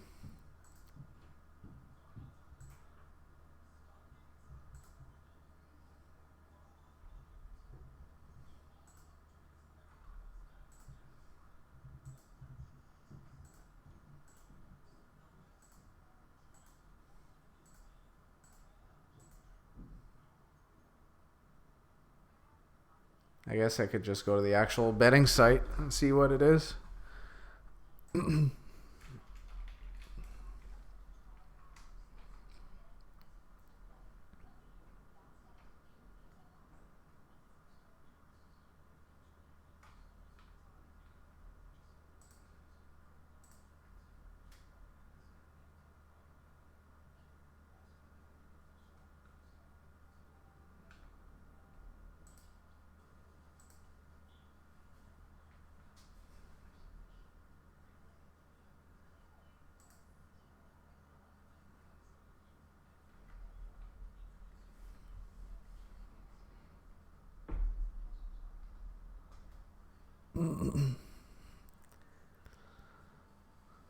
So for Green Bay to come back and win, they're 16-1. And the over-under for the second half is 22.5.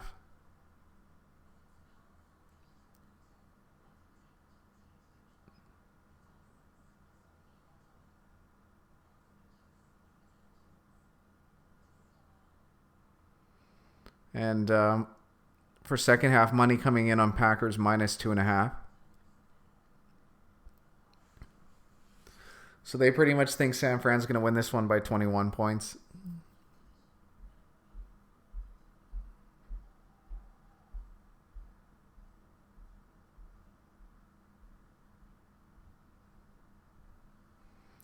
Green Bay is like 63% to win the second half.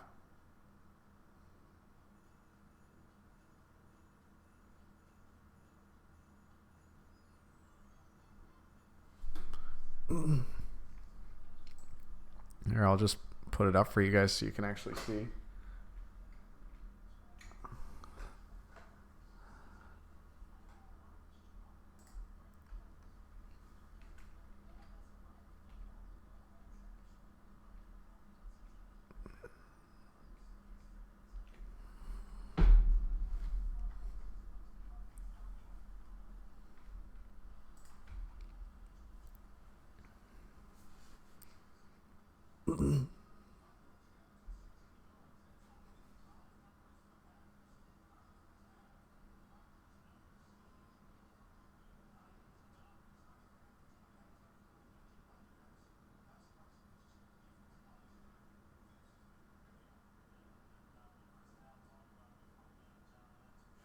You got Packers plus 17.5, plus 139 in game.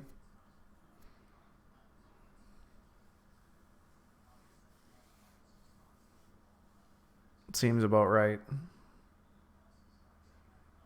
They're 16-1 to come back and win.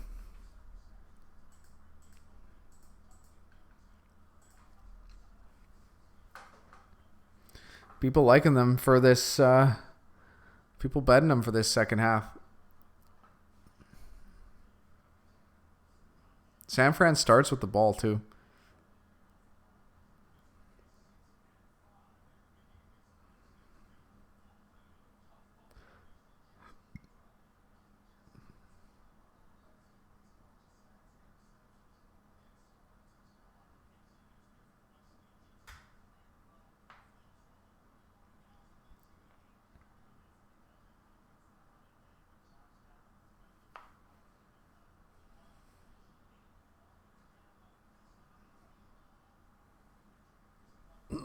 Oh, some people bet the Packers to come back and win this one, down to 14-1.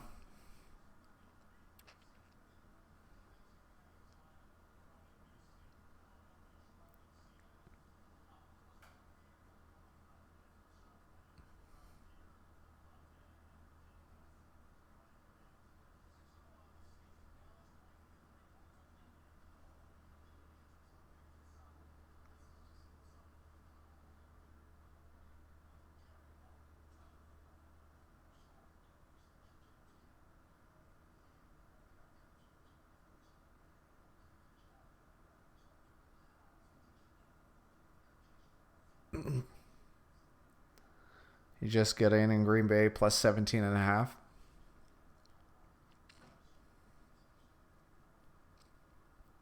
Well, fingers crossed for them to stage at least some bit of a comeback here in the second half for you.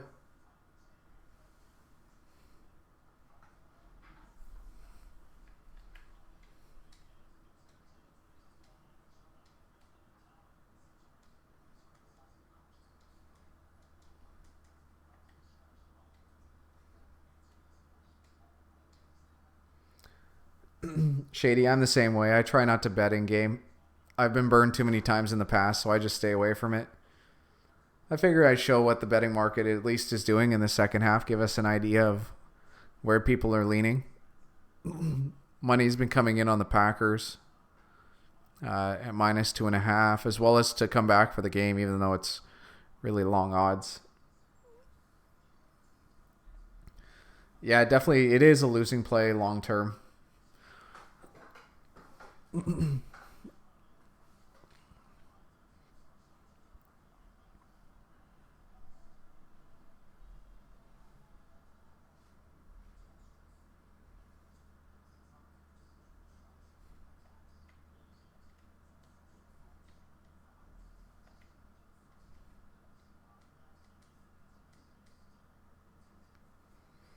Yeah, Shady, I agree. You just play from the start.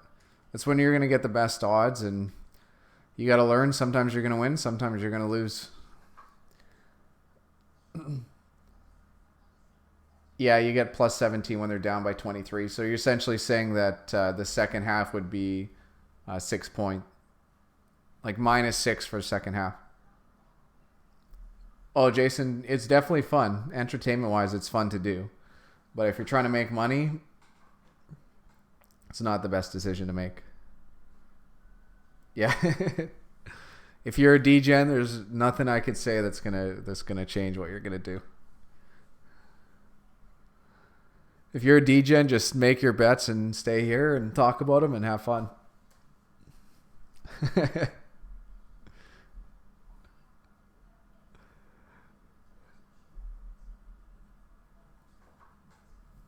He said it was +139.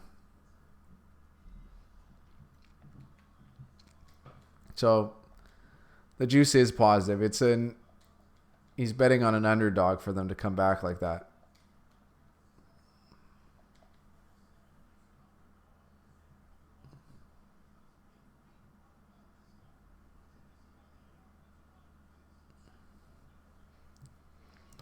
It is a little bit of a different line.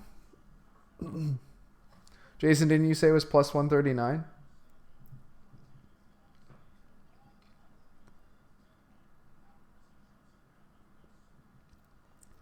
Yeah, that's kind of what I got on the screen here. So at 2.5, they got the -109 and +2.5 -101. How did Henry do for me today? I have no clue. Did he go off today? I haven't actually looked at any of my fantasy teams. Yeah, he did pretty good. He put up 28 points.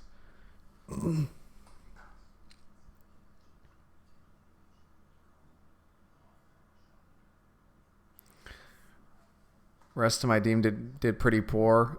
I should have started Jameis Winston over Matt Ryan. That was a mistake. It looks like I'm going to squeak out a win. And then I actually played the fat guy in a different league. But fat guy's already beat me.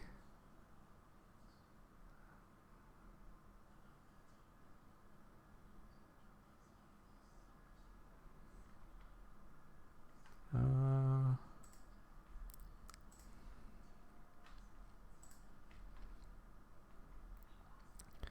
76% chance to win in that one.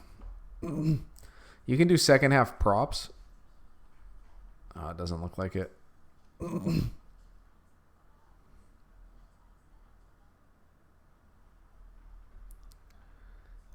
Money line for Green Bay is +1442. So 14 to 1. 160 yards and 2 touchdowns. It's really nice. He's gonna single-handedly win the week for me.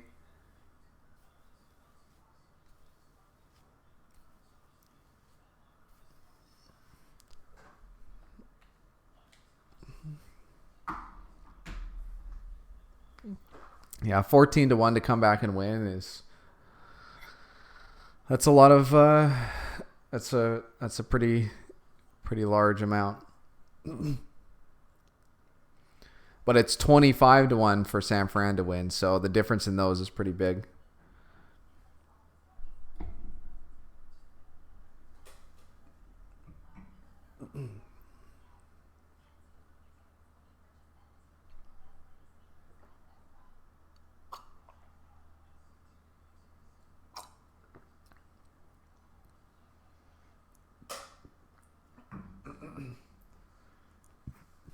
I think that's about right. It's probably somewhere between the two. It's probably like 17-1 for Green Bay to come back and win.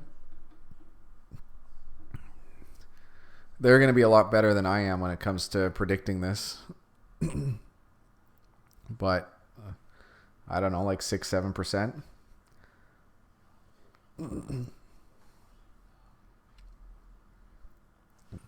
Who do I have left in contest for my picks? Yeah, San Fran's win probability is 93%.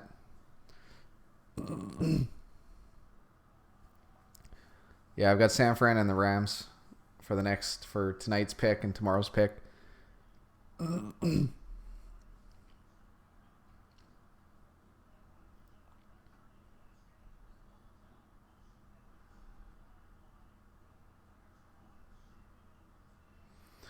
Item, he's probably getting him from 538 if I had to guess. Or maybe Action. Is it Action Sports?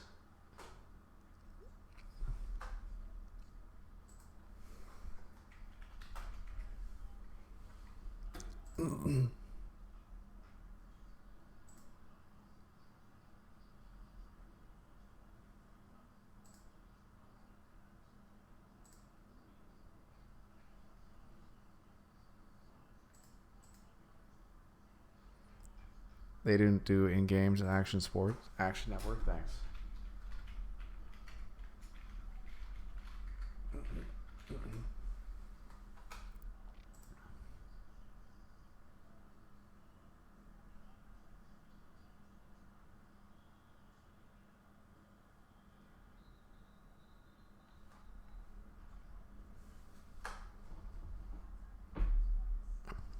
Although I've seen the in-game probability charts after the game for soccer matches, yeah.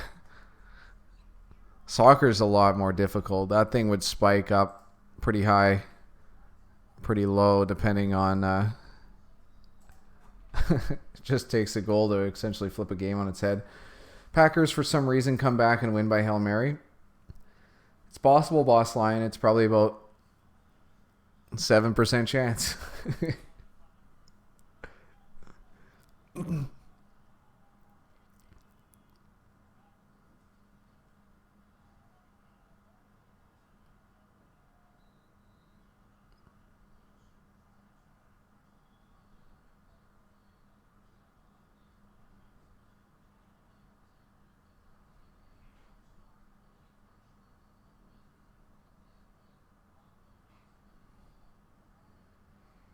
Kittle looks good. Like, he doesn't look hurt.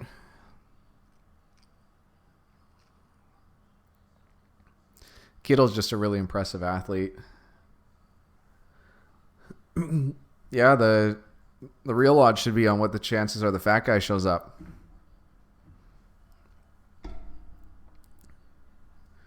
Matt Bear's got 49ers for the win. Woot woot. 93%. Probably 94 after running that play and not having a turnover.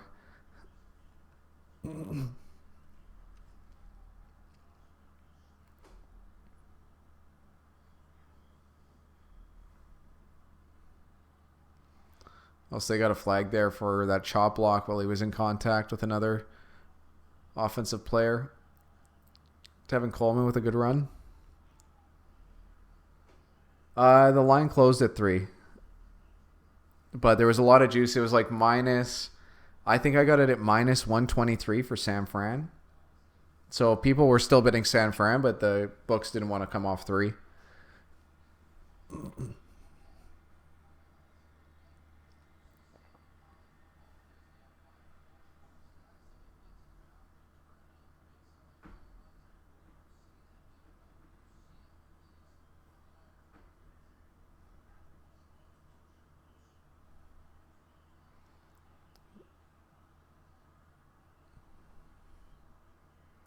Za'Darius and Preston again. Zadarius Smith has played really good in this game. Nice, Matt. I'm a Brown. I can share that sentiment with you. I'm a Browns fan as well, but the Niners have made me money this year, so it's hard not to like the Niners.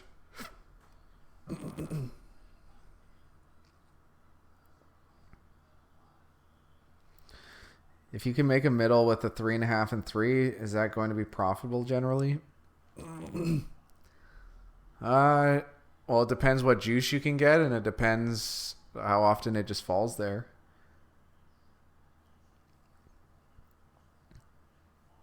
It'll be profitable if you can get, like, if the juice isn't gonna kill you.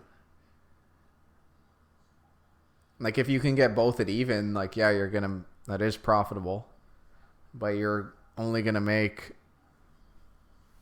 like small amounts. You're better off to get like 3.5, 2.5, but it's just so unlikely to happen.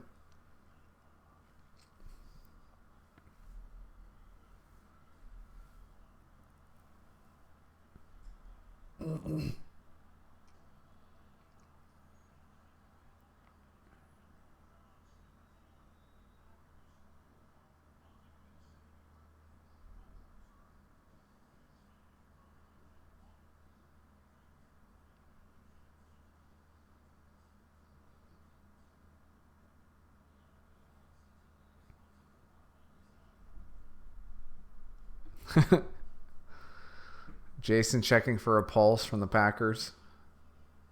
I don't know if you're going to find one today. We'll see. They were able to get a 3-and-out there. Or if it wasn't, I forget if it was a 3-and-out or... Yeah, it was a 3-and-out.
Yeah.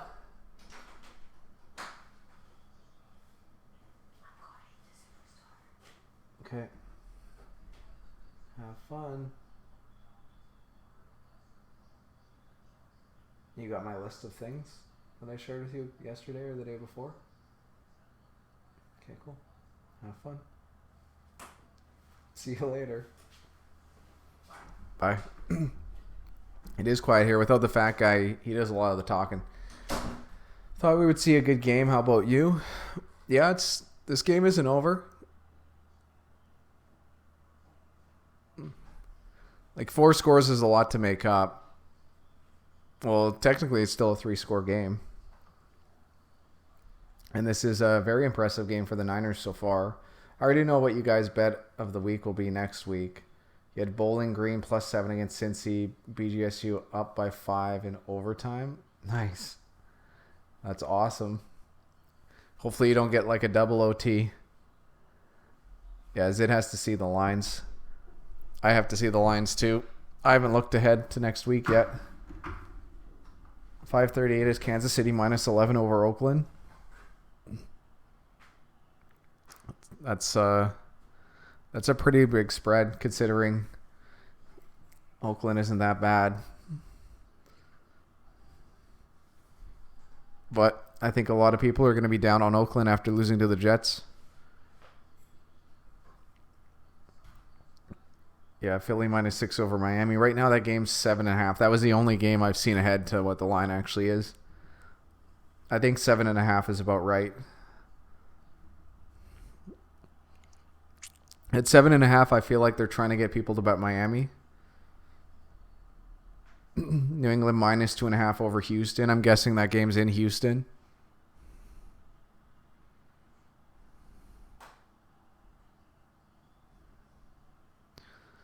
That's a game I feel like a lot of people are going to be betting the Patriots at that line. Yeah, Dylan Clark. I think I agree. I might be on Houston there. Yeah, you saw Philly minus 9 2 hours ago. I believe you. I just saw them at 7.5 at a few books. And then New England Houston line has been hopping around a bit.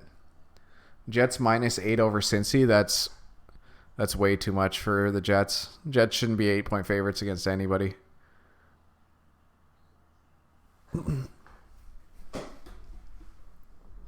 That Jets defense is good, though.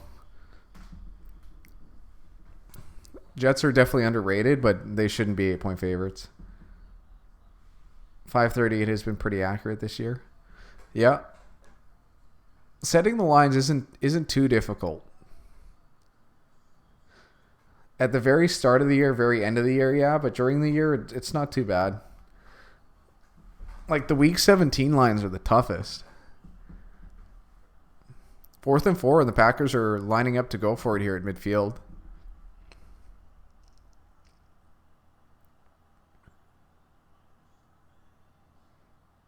Pressure's going to get there. What a play by Rodgers, dumping it off to Jamal Williams.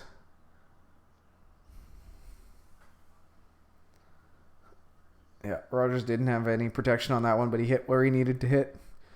Yeah, you have good teams taking it easy and bad teams tanking. Yeah, the Week 17 lines are really hard.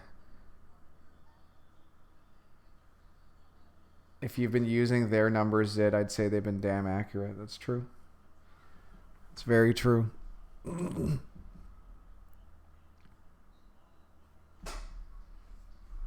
Dink and dunk rest of the night.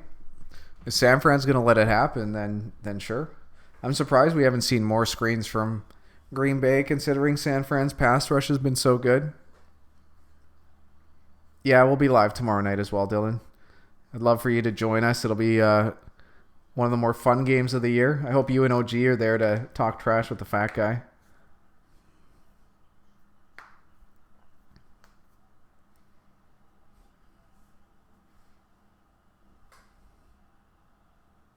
Oh, really? You're 10 seconds behind?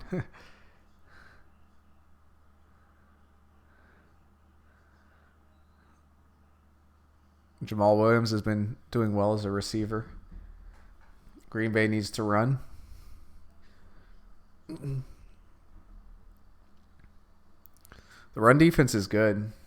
Hey, Mickey, whenever I come back into this chat room, you're here. What do you do all day? Dig bugs out of your wife's ear? Yeah, Dylan, he's doing gross straight guy stuff.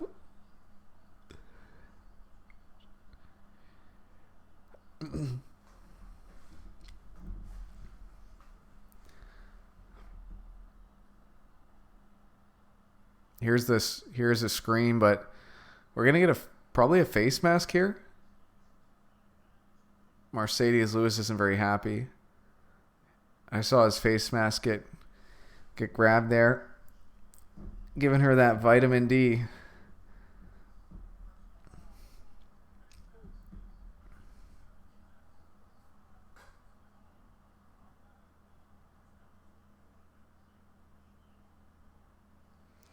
One of the hot boys at linebackers with the face mask.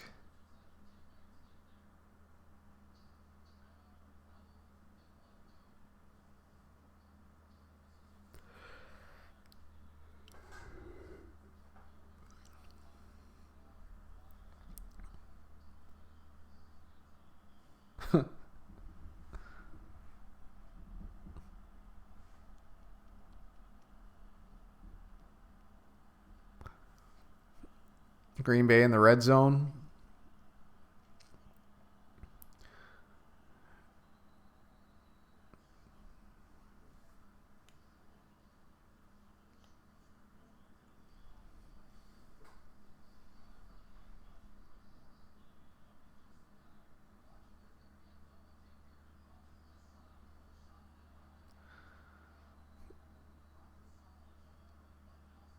Just shows you how well that D-line is playing. That they need to double team the lineman, and they get a one-on-one with the linebacker in the hole with Aaron Jones. It's going to be tough to run the ball if that's what you're doing.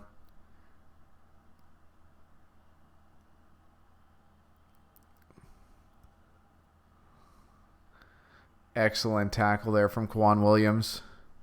Oh, it was Jimmy Ward, sorry. I thought it was Kwan Williams. Oh, Nicholas Dye. Congrats, man. Where are you on the list? If you're up there in the top 11, that means you had a good...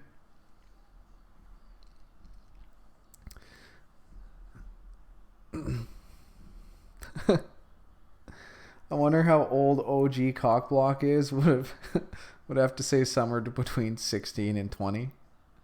Neek. Nice. You're Neek, you're still in play to win. Because if San Fran covers here, and then you've got a separate one than Ryan I, so you can still tie Ryan I.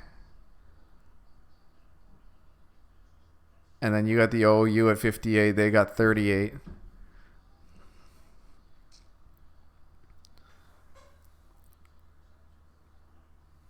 Yeah, anything between what? Actually, there's going to be quite a few. Next week's going to be exciting. On Monday for this t-shirt. The +3 is dead. Your record in your pool is 104-70. That's unreal. That's really, really good. Is that straight up or is that against the spread? You got to go check on BGSU. Still no notification. Against the spread, that's unreal, man. Congrats. Well, appreciate you entering the contest this week. Flag on the play, A-Rod. Had to throw that one away. Buy-ins 250 with 30 people. You got to be killing it then. There's got to be no one close to you then. If you're 104-70 and there's only 30 people.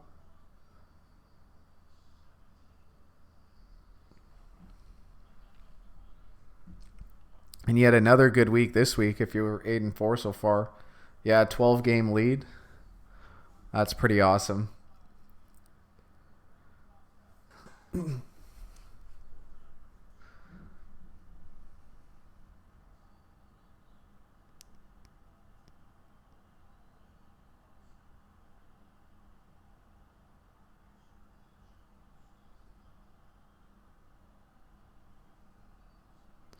I don't know what Sherman's thinking there. You'll be in it to win it here next year? Yeah, man. If you're hitting it that pace this year, that's excellent. That's better than the fat guy and I have done this year.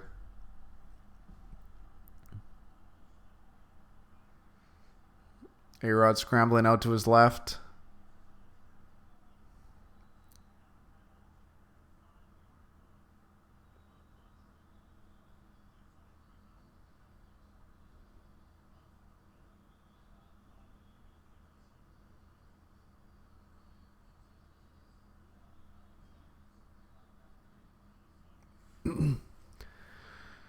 Sherman looking pretty upset.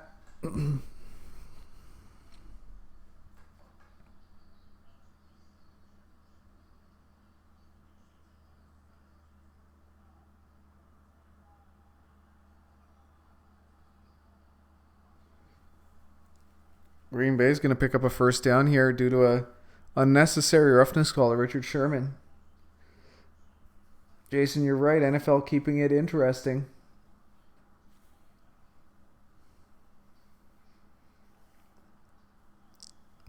Yeah, Nicholas, if you can keep that up, that's going to be a nice payday. $250 between 30 people. Hopefully, a lot's kept for the winner at the end of the year, and I'm sure you've won quite a few weeks too. If there's any weekly prize.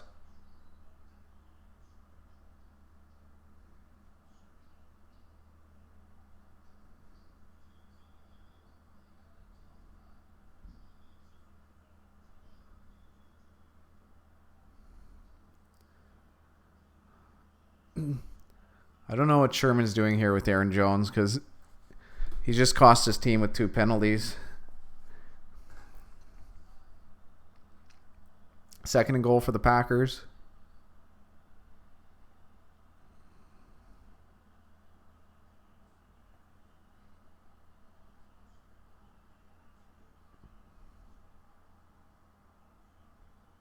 Nice play call from the Packers.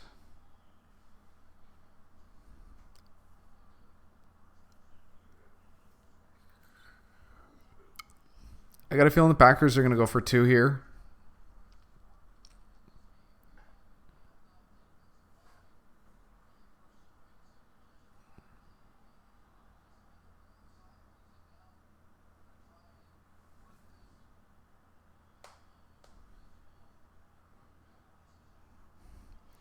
Just excellent execution on that touchdown.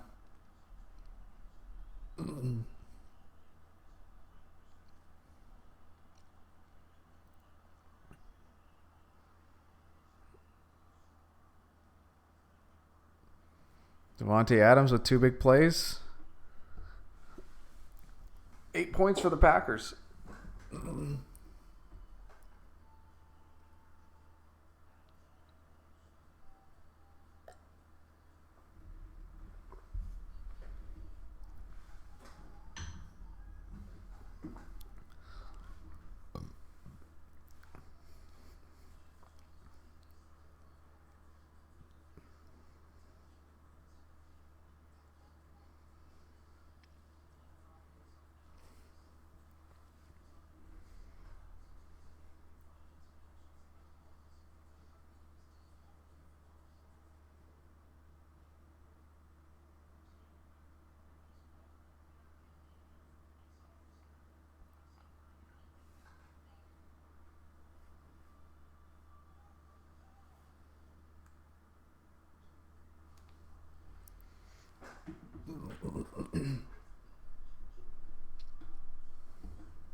Yeah, Ike Sox said that's a weak personal foul. I just, I always land on the side where it's like, why even like let the refs make a decision?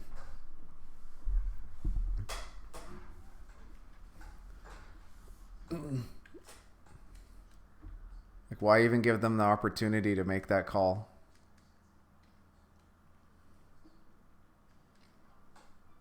Just 2 dumb things, right? Like, there's no need to push him from behind there. It is definitely weak, but it's just so unnecessary.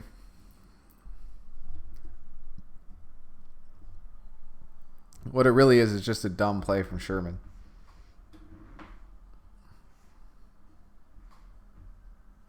Yeah, dumb mistakes.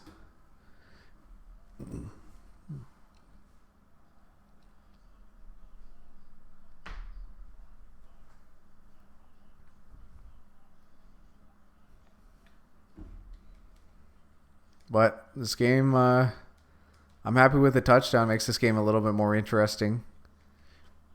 Green Bay's not out of it yet.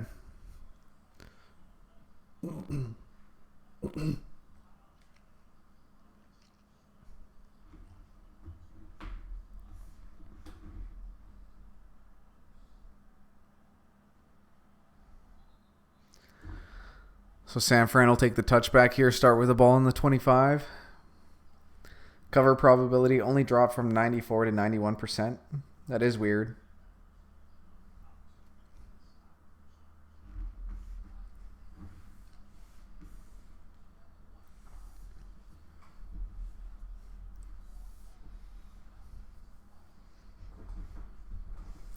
But we'll see. San Francisco's going to have to try to sustain some sort of drive here.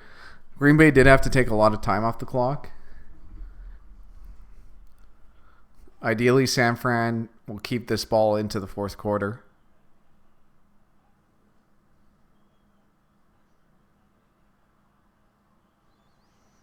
Good completion to Kendall Bourne.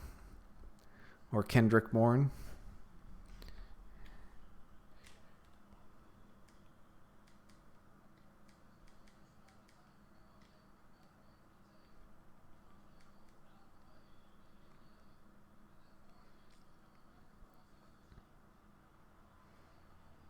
Should probably double for Green Bay as it. I hate going against Rodgers in the fourth quarter. Keeps you alive, Mickey. It's Kittle time. It is Kittle time, especially like they just need first downs. That's all San Fran needs. They don't even need to score.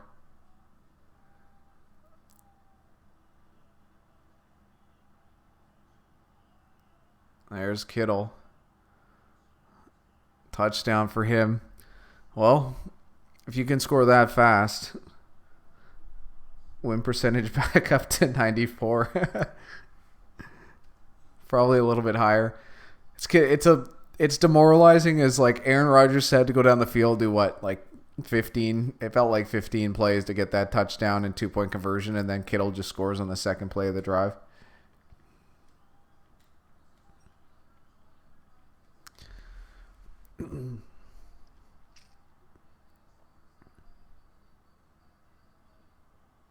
Good throw from Garoppolo. Kittle's wide open. But it's still a good throw.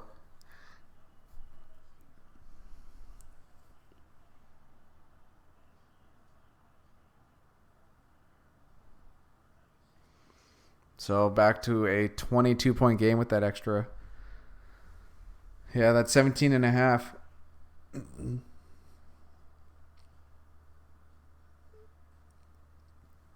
If you can get it at 15-1 or so, it's probably a good deal. Should be higher. Oh, didn't see the touchdown. My 17 and a half. Bowling Green won, by the way. Is that good, Mickey?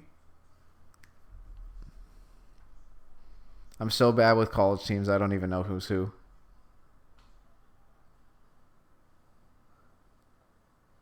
Yeah, you had him +7. Nice. That's awesome. Congrats, man. You needed it after the college football games you've had these past 2 weeks.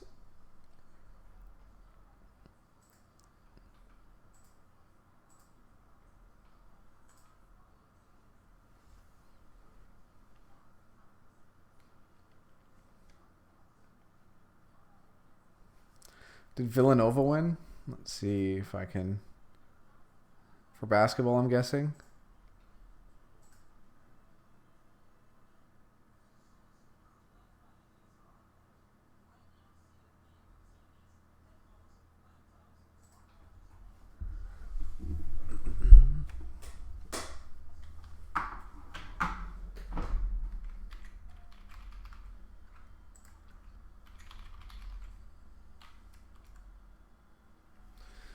Villanova lost to Baylor by 9.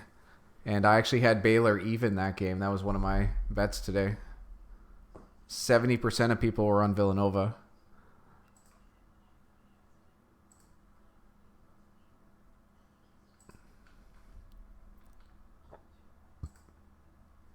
Back-to-back bloodbaths in college football.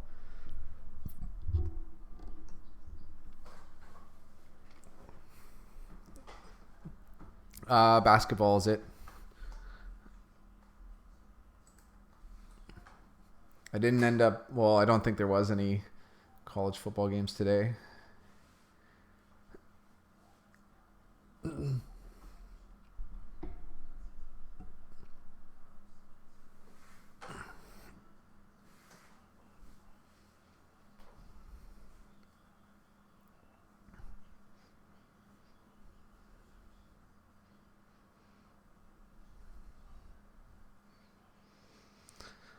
All right, San Fran kicking off.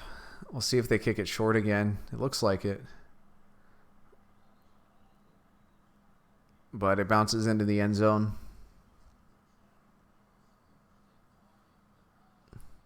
Yeah, I'm the same as it. 2 losses for Villanova is huge. You stupidly had the under in Nova Baylor.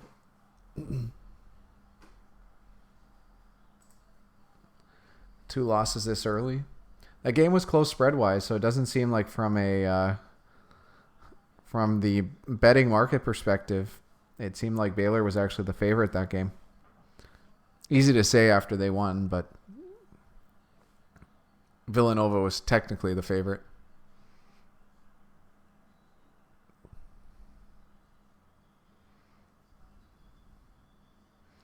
You thought the public had pushed the OU too high?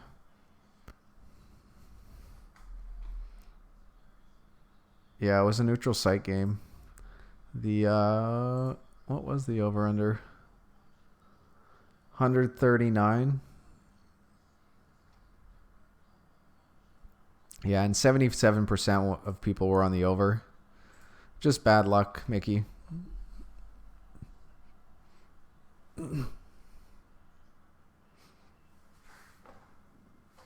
Aaron Jones with a nice first down run. Or a nice run for a first down, I should say.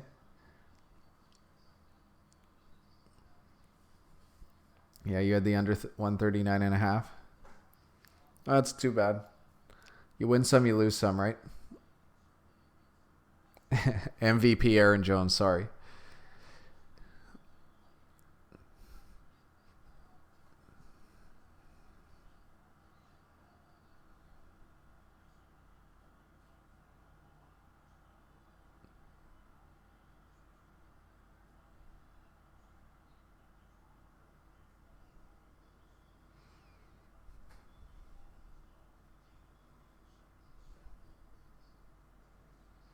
Boom, boom, boom, boom.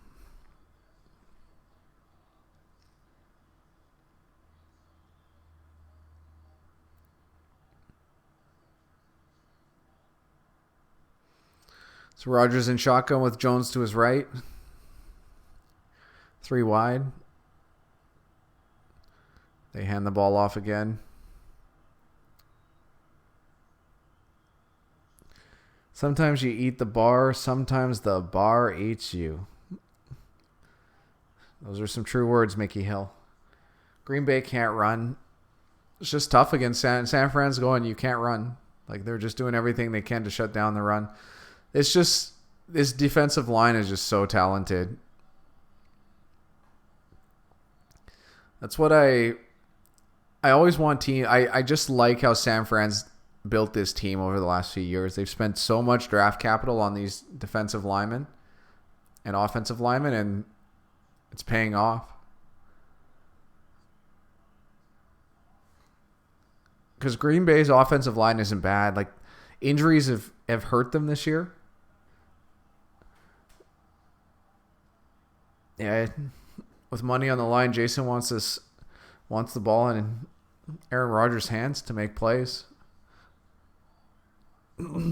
Armstead with the defensive holding call. I'd like to see this again. You see a lot of defensive teams run stunts where they'll try to hold the second guy. Let's see if that's what they did here.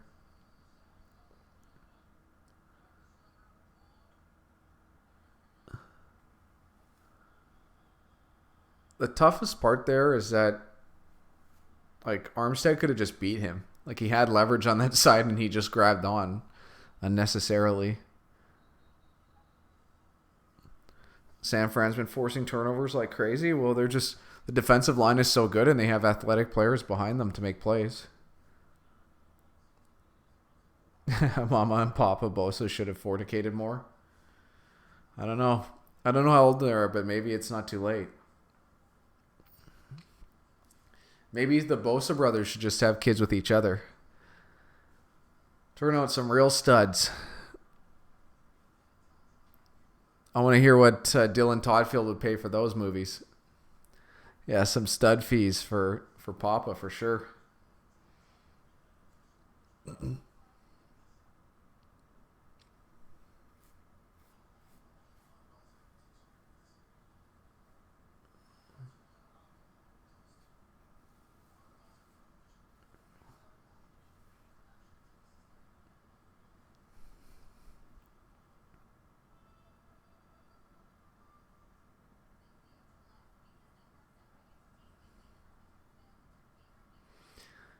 Yeah, Dylan would want to play Piggy in the middle, that's for sure.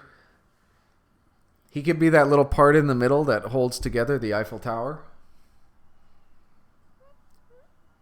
Jimmy Wang, blowout, that's true. It's been all San Francisco. This defense has really dominated this game.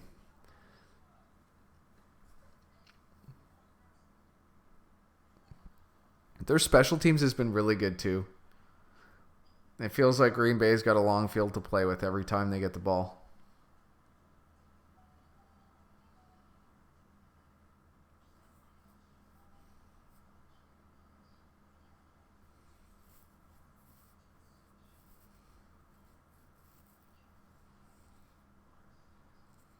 Have a good night, Zit. Thanks for stopping in for the live stream. Appreciate it always, and we'll catch you tomorrow.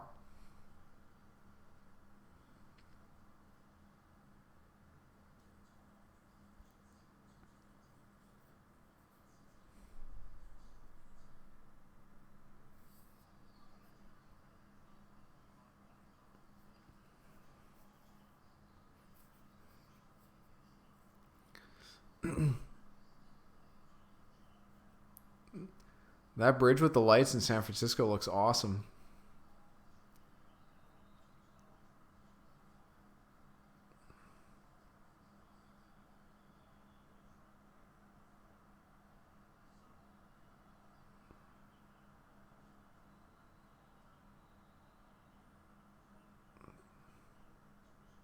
San Fran jumped early. 93. Rodgers wanted that play to stay.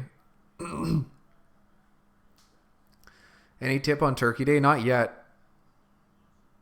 I haven't actually looked at the lines yet for Thursday, but the fat guy and I are going to have picks ready tomorrow night. It's the New Bay Bridge. It's beautiful. I really like how it looks at night. I like how they've lit it up.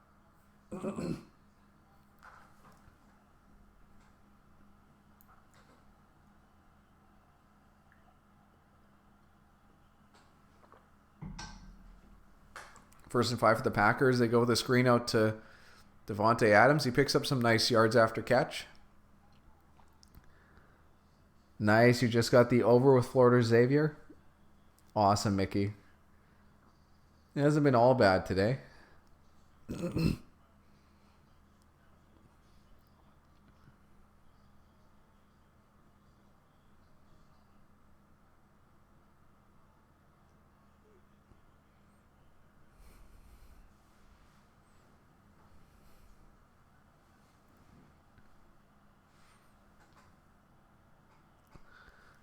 Rodgers goes with the same style, a quick throw to Devontae, but he completely misses the throw. It looked like he expected Adams to be in a different place.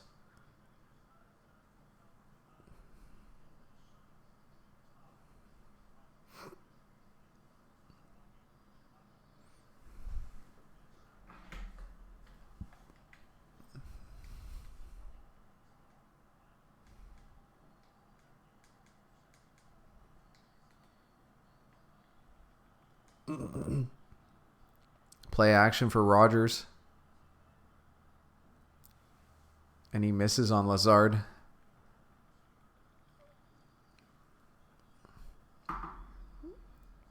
Well, I'm glad, Mickey. It's been a good day for me, too. I think I'm 4-1 today with this last game to go.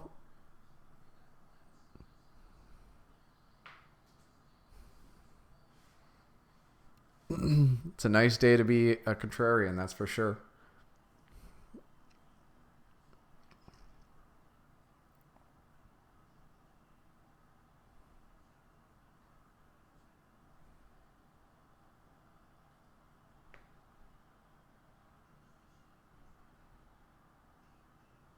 Oh, man. Valdez-Scantling ran out the back of the end zone on that one. Rodgers just a little bit too far on that throw.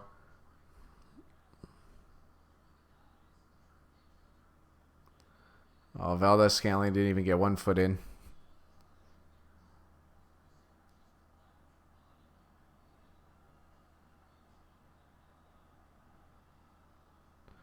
That would have been an extremely hard catch to make to keep both feet in bounds.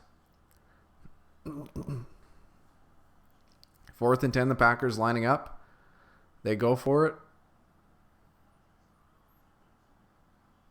Kwan Williams is all over Geronimo Allison. It looks like this is going to be a flag.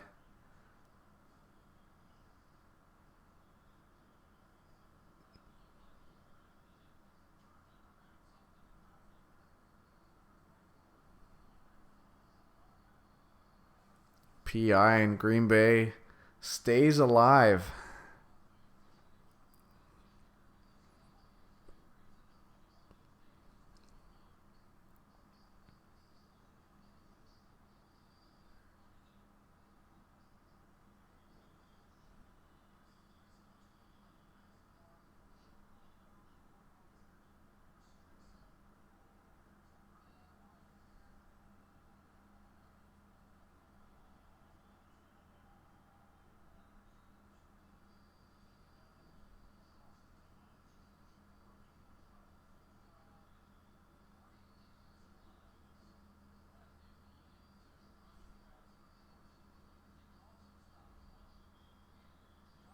Yeah, that was a good call.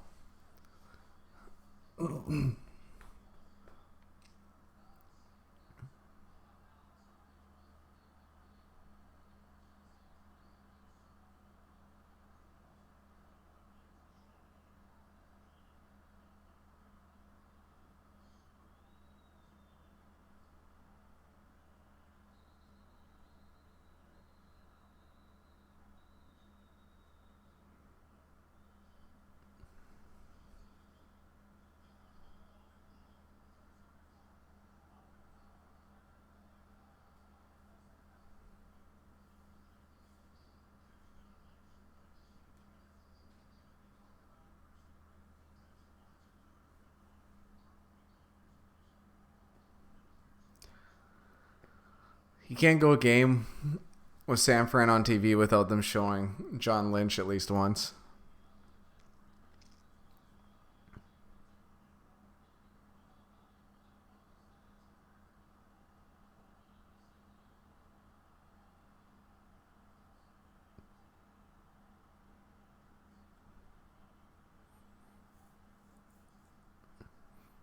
Another strong tackle by number 41, Mosley. Tick, tick, tick. Yeah, this clock is just... It's ticking away. If they have to dink and dunk their way down the field, this is how it's going to be. It's probably why that win percentage is so low.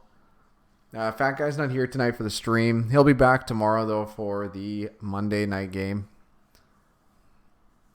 which is a pretty confident one for both the Fat Guy and I, from the Fat Guy's gut and from the market perspective. So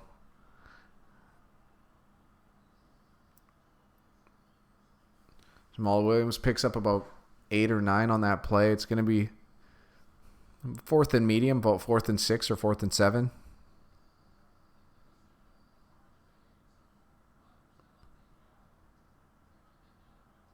So 4th and 8 is what it's going to be for Green Bay here on the San Francisco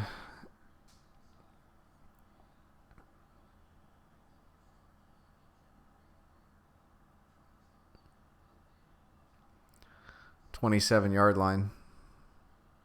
So they need to get to the 19. Pressure is going to get there. Looks like San Fran brought 6 guys. And they're going to get the ball back up 22 with 11 minutes and 29 seconds left.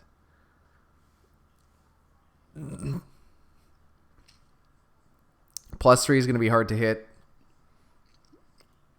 for the Packers.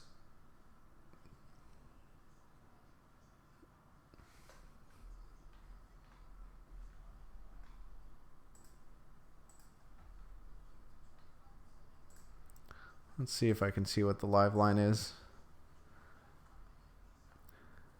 Yeah, the live line's 19.5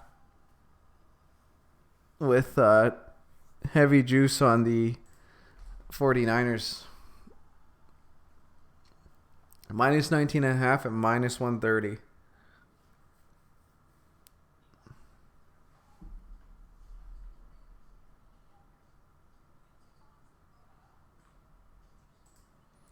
Green Bay is just running out of possessions for this game. Yeah, Jason, you're gonna need luck now.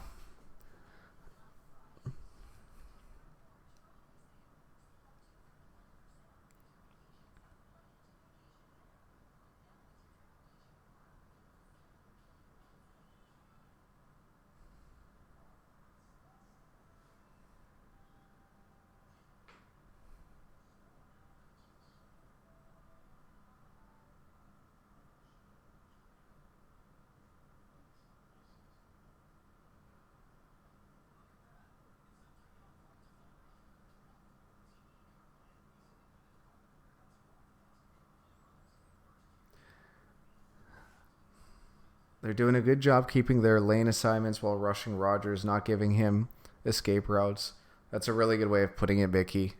Every time he goes to step up in the pocket, there's only been a couple times where he's been able to get it free, and even on those attempts, he hasn't really been able to make plays.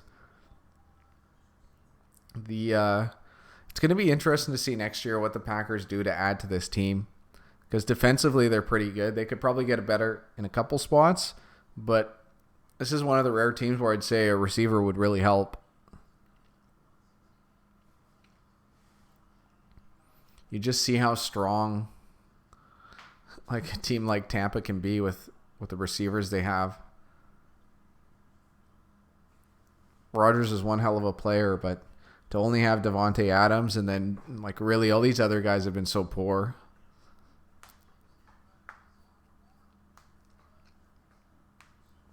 The exciting thing for Green Bay is this coaching has been really good.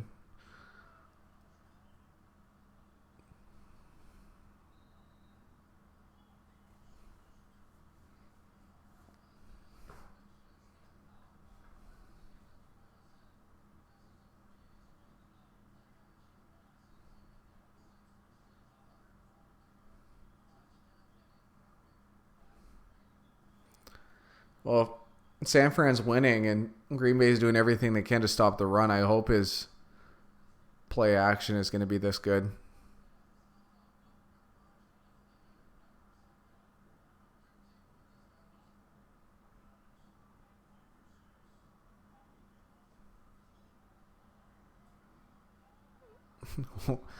Excellent job by Preston Smith there. Beating the block of that tight end. I can't remember his name. Smelly. Defensively, they've regressed from the start of the year. You think so? The Packers have?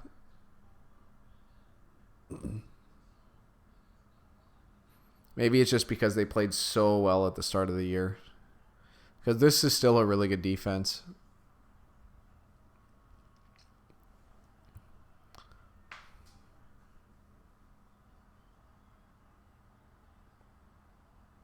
Big first down for San Fran. They're going to be able to take a little bit more time off the clock.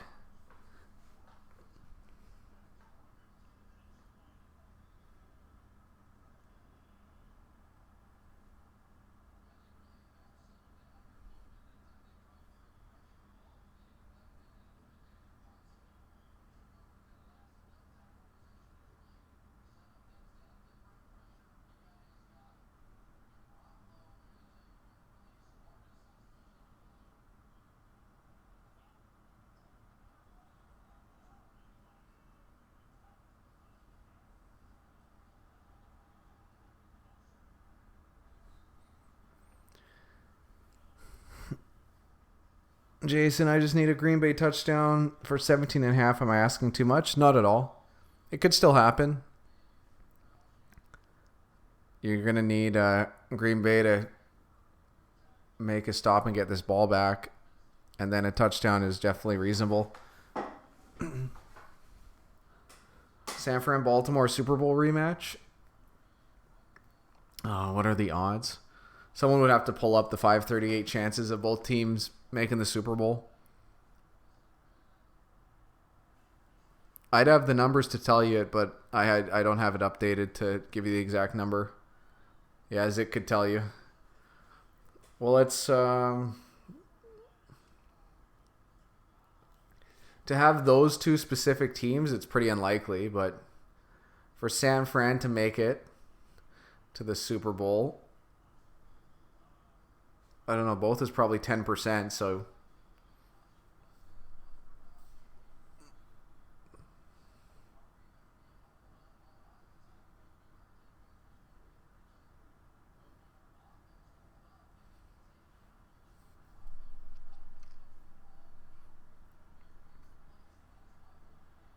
another first down from San Fran. And they're in field goal range. It's extra bad for you, Jason. It's reminding you when you laid 17 on the Pats versus the Giants.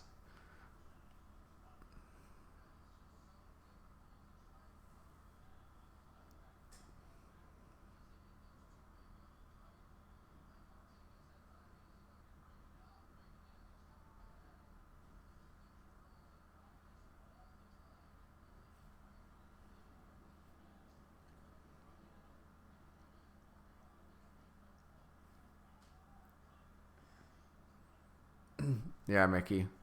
It becomes pretty unlikely when you just need a lot of things to go right for it to be two exact teams.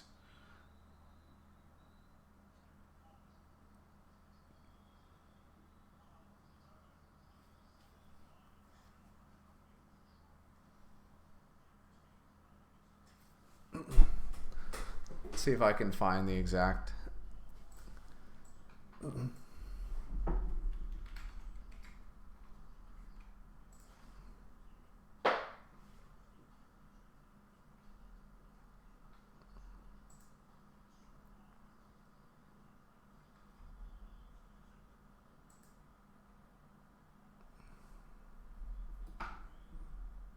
Baltimore's 18% to win the Super Bowl. San Francisco's 9% to win the Super Bowl. So you could double both of those. So San Fran's about 20% to make it to the Super Bowl. Baltimore's about 35% to make it to the Super Bowl. So 0.35 times 0.2, it's about a 7% chance that those two teams make it.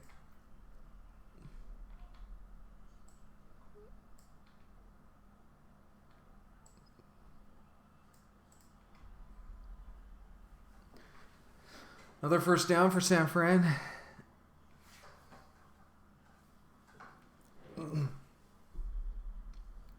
That would be a great Super Bowl. Ravens would have to get past playoff Patriots, not the same of regular Patriots. It's true. And San Fran would have to get by three teams in the NFC. So for all of that to happen, what was the most likely? New England, New Orleans.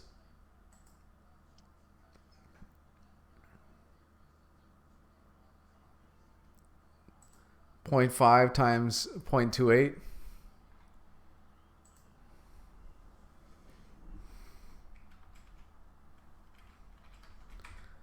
So 14% chance that it's New England, New Orleans.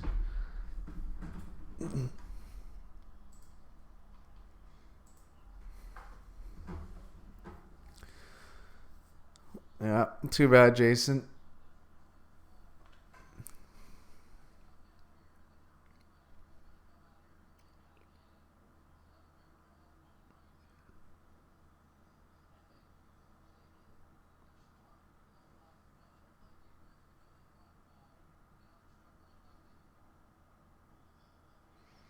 Anytime defenses have to stay on the field long enough, it's tough.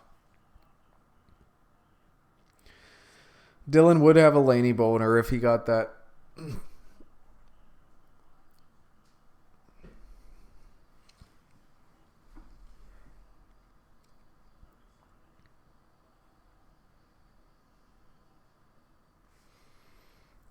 Well, I think it's time where I can update the leaderboard.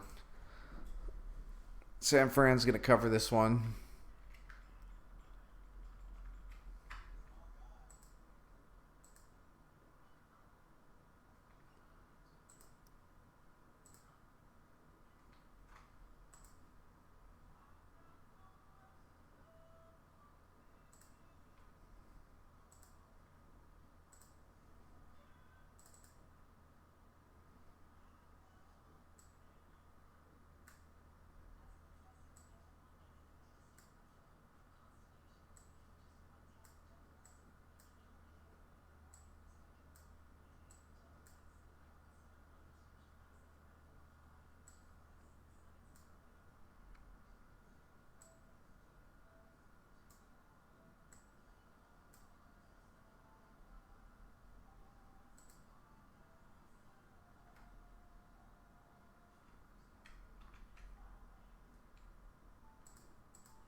Well, I'm starting to feel comfortable. Sorry, Jason.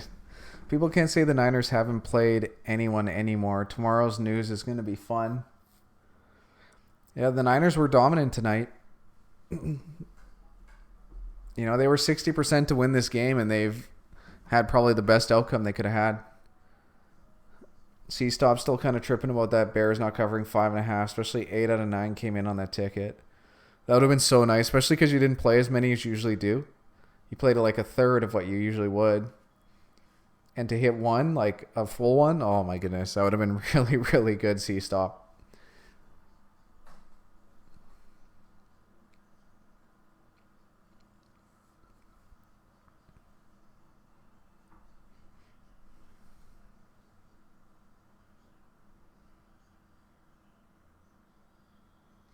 So Ryan I has a pretty healthy lead here, 10-3, the only one at 10-3, with the Rams plus 3.5. But Will Keller, strength coach, Kioalu, Mr. Magoo, and Neek all still have a chance if Baltimore can cover the 3.5 points.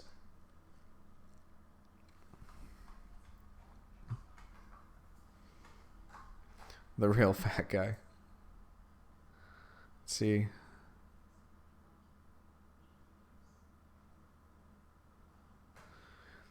So 45 out of 98 had winning weeks.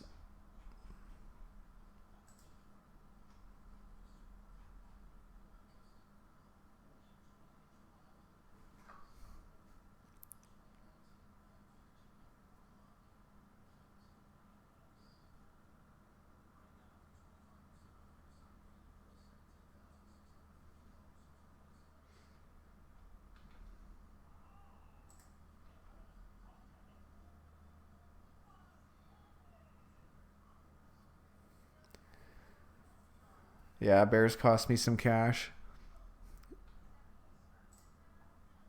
I didn't end up putting any money on that Bears game, but that line was just so weird.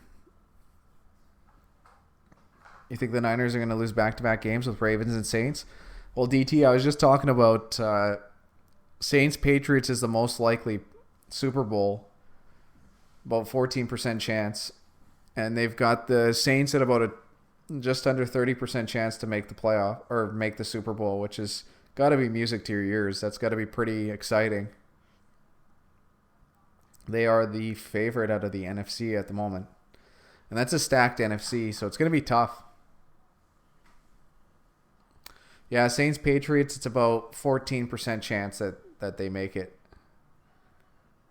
Both of those teams exclusively. Dylan, that means you like Baltimore then a little bit better.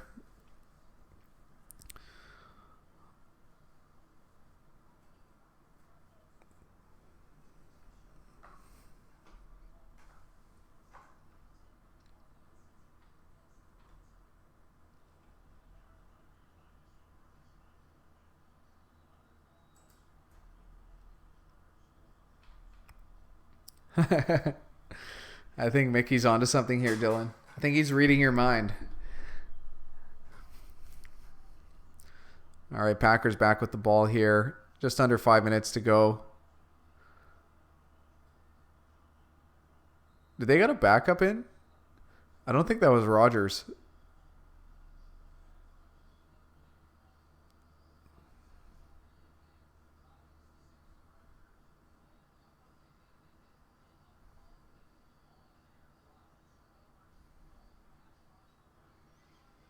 Rodgers took some big hits tonight, too.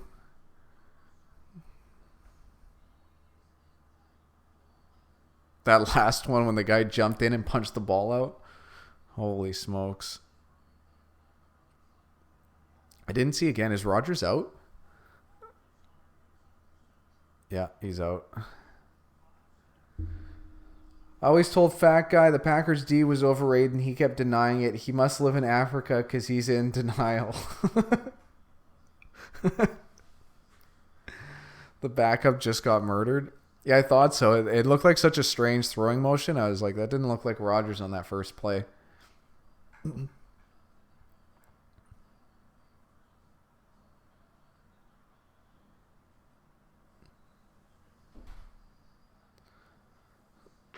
He did just get murdered. Well, there's a reason why they put him in there. Just too many hits for A-Rod tonight.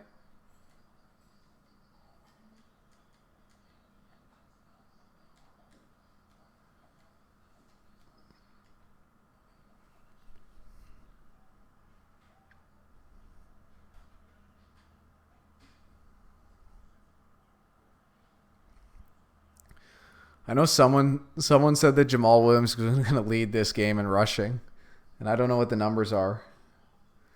Yeah, they don't care about calling those plays against backup quarterbacks. Who did Richard have in this one? Cover probability of Niners is 100%. I'm glad because I updated these numbers.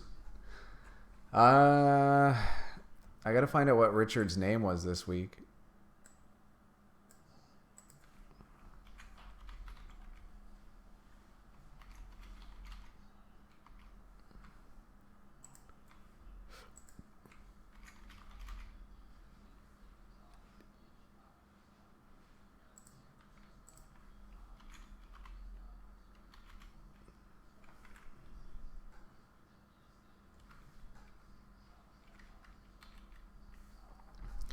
Richard had San Fran -3. And Richard was 5-8 this week.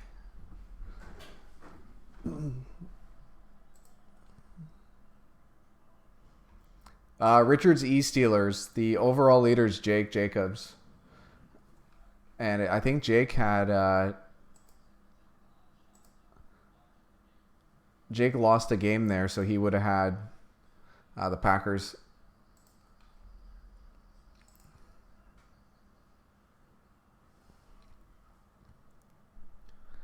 '49ers destroying the Packers. I wonder what would have happened last year if Jimmy didn't get hurt. They would have probably been good. I don't think they would have been as good as they are this year. They didn't have Bosa last year, and Bosa's made a huge difference.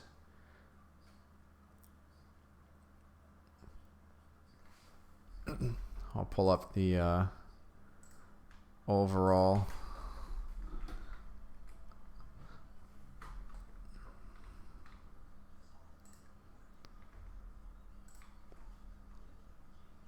So Mickey, it looks like we got one game closer to Jake.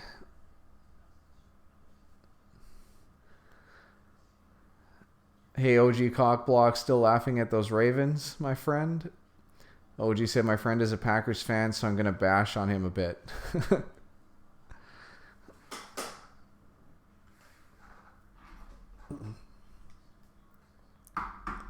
Do what you need to do.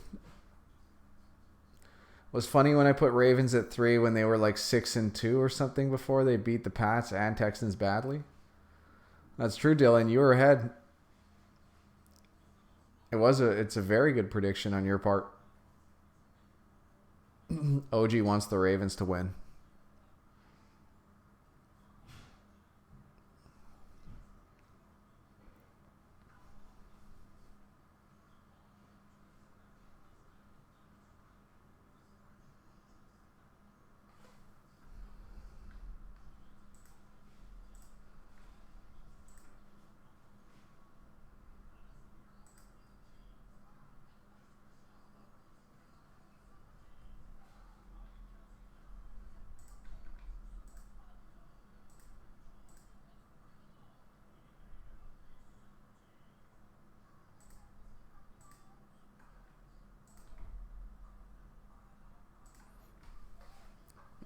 Jackson Ingram make a very good duo. That's true.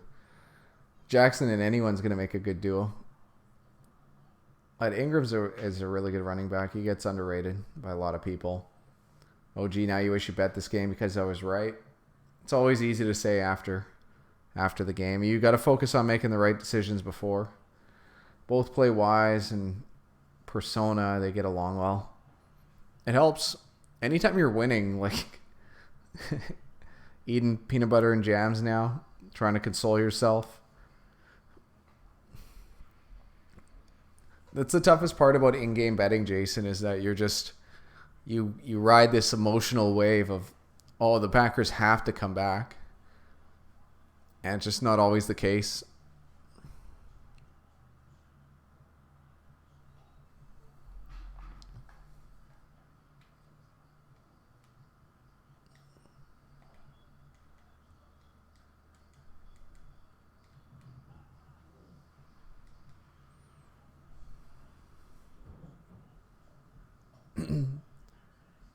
Kamara Murray, best 1-2 punch. Latavius Murray is underrated, and he's played really well this year. Like, he's been productive.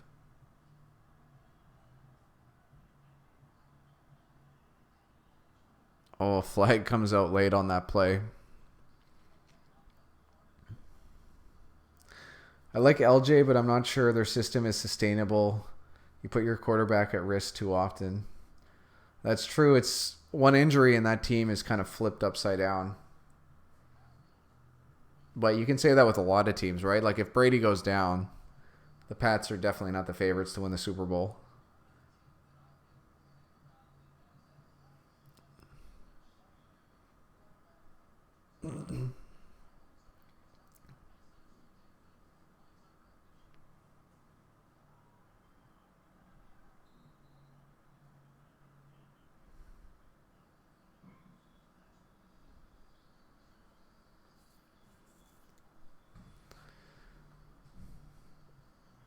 Pats are number one to win, then Ravens, then Saints. Dylan's on the fade the Pats. It's too bad you can't win a bet against the Pats to not win the Super Bowl. But they protect the quarterbacks in the pocket. When you leave it, you're on your own. Yeah, that's true. And that's why, like, if Baltimore plays San Fran, like San Fran's just going to be aggressive. Like they're just going to do everything they can. Like that first quarter, they're just going to hit Lamar Jackson any chance they get, and they'll be as dirty as they can. OG, you don't bet teams, but you bet the points. So find out where there's most opportunity. Some, like the Saints didn't cover this week. Carolina ended up getting the cover, and Saints got the win. But the Saints were like almost double-digit favorites today, and they only won by 3.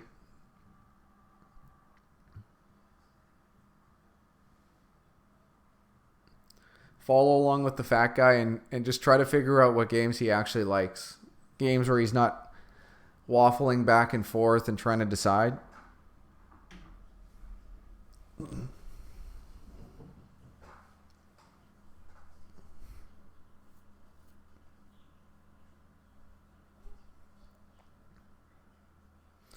Yeah, I think you're right. The Cards do have the best against the spread record. I was taking a look back at some of the lines this year, and like all the Cardinals lines, even the ones that they didn't like, they were 10 plus point underdogs against the Saints. It might have been 14, and they ended up losing by 20. But just like looking at those lines now is just crazy. Yeah, Vegas had it close at 10. It's tough. It's tough to beat a team by 10 points, especially like Carolina is really competitive, and Carolina is good defensively. That game wasn't low scoring at all, but you kind of expect a low scoring game between those two teams. To think that a team's going to win by more than 10 is tough. And Dylan said there's 2 crucial penalties, plus the refs were screwing him over, and the spread was accurate. So Carolina got the best of them spread-wise, but the Saints don't care. They got the win. That's all that matters.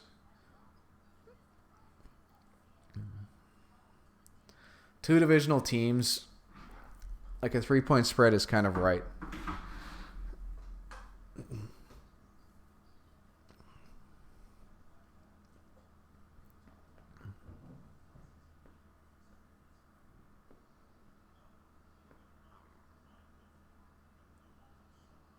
The public was off Carolina because of last week's game. Let's see how the Saints get revenge on the Falcons Thursday. Yeah, I'll be streaming on Thursday most likely. There's going to be 3 primetime games for all day Thursday. The only thing is, are you guys all eating Thanksgiving stuff that day, or are you guys watching these games on Thursday? OG's confident about the Ravens tomorrow. You'll be doing both. You're watching games, Jake. The Fat Guy and I are in Canada, so Thanksgiving here happened last month, so we don't have actual Thanksgiving or family stuff to do. So I'll be watching the games, streaming the games. Well, Dylan, I'm thankful for you. You'll be watching games, I see. All right, we'll probably be streaming. What's the what time are those games on at? Like, I'll be home, so first game starts at 9:30 a.m., then 1:30 p.m., then 5:20 p.m., all Pacific time. Eastern time, 12:30, 4:30, 8:20. I think I'll be streaming all those games. That first game is going to be tough to watch, Chicago, Detroit. And then Buffalo, Dallas. Buffalo, Dallas actually is pretty good. And New Orleans, Atlanta is always going to be fun to watch. Saints are 7-point favorites on the road. I'm watching games and stuffing my face with food. Well, that's awesome. It sounds like most of you guys will be watching the game. So Fat Guy and I will be streaming on Thursday. It might be easier to do the early games for him, and then he might have to work at night. And as Mickey always says, that's why you bet, to make games watchable. Because Chicago, Detroit's actually so close, it's going to be a good game. Like, that's pretty much a pick-em. Stafford might be back at quarterback. That might be a good one to get early. Lions are 1-point underdogs. And that line just came out not too long ago. All right, guys. Well, that's it for the game. There's no Fat Guy. OG Glocks on the lines. It's been... Oh, the line's been moving? Yeah. It'll be interesting to see. Those Thursday games are actually really, really heavily bet. So we'll see what the percentages are. Hopefully it's a little bit clearer tomorrow. But people love betting those Thursday games. It's usually pretty good opportunities. You guys all have a good night. Thanks for joining me for the stream. Sorry the Fat Guy wasn't here, but we'll be back streaming tomorrow night. Catch you guys later.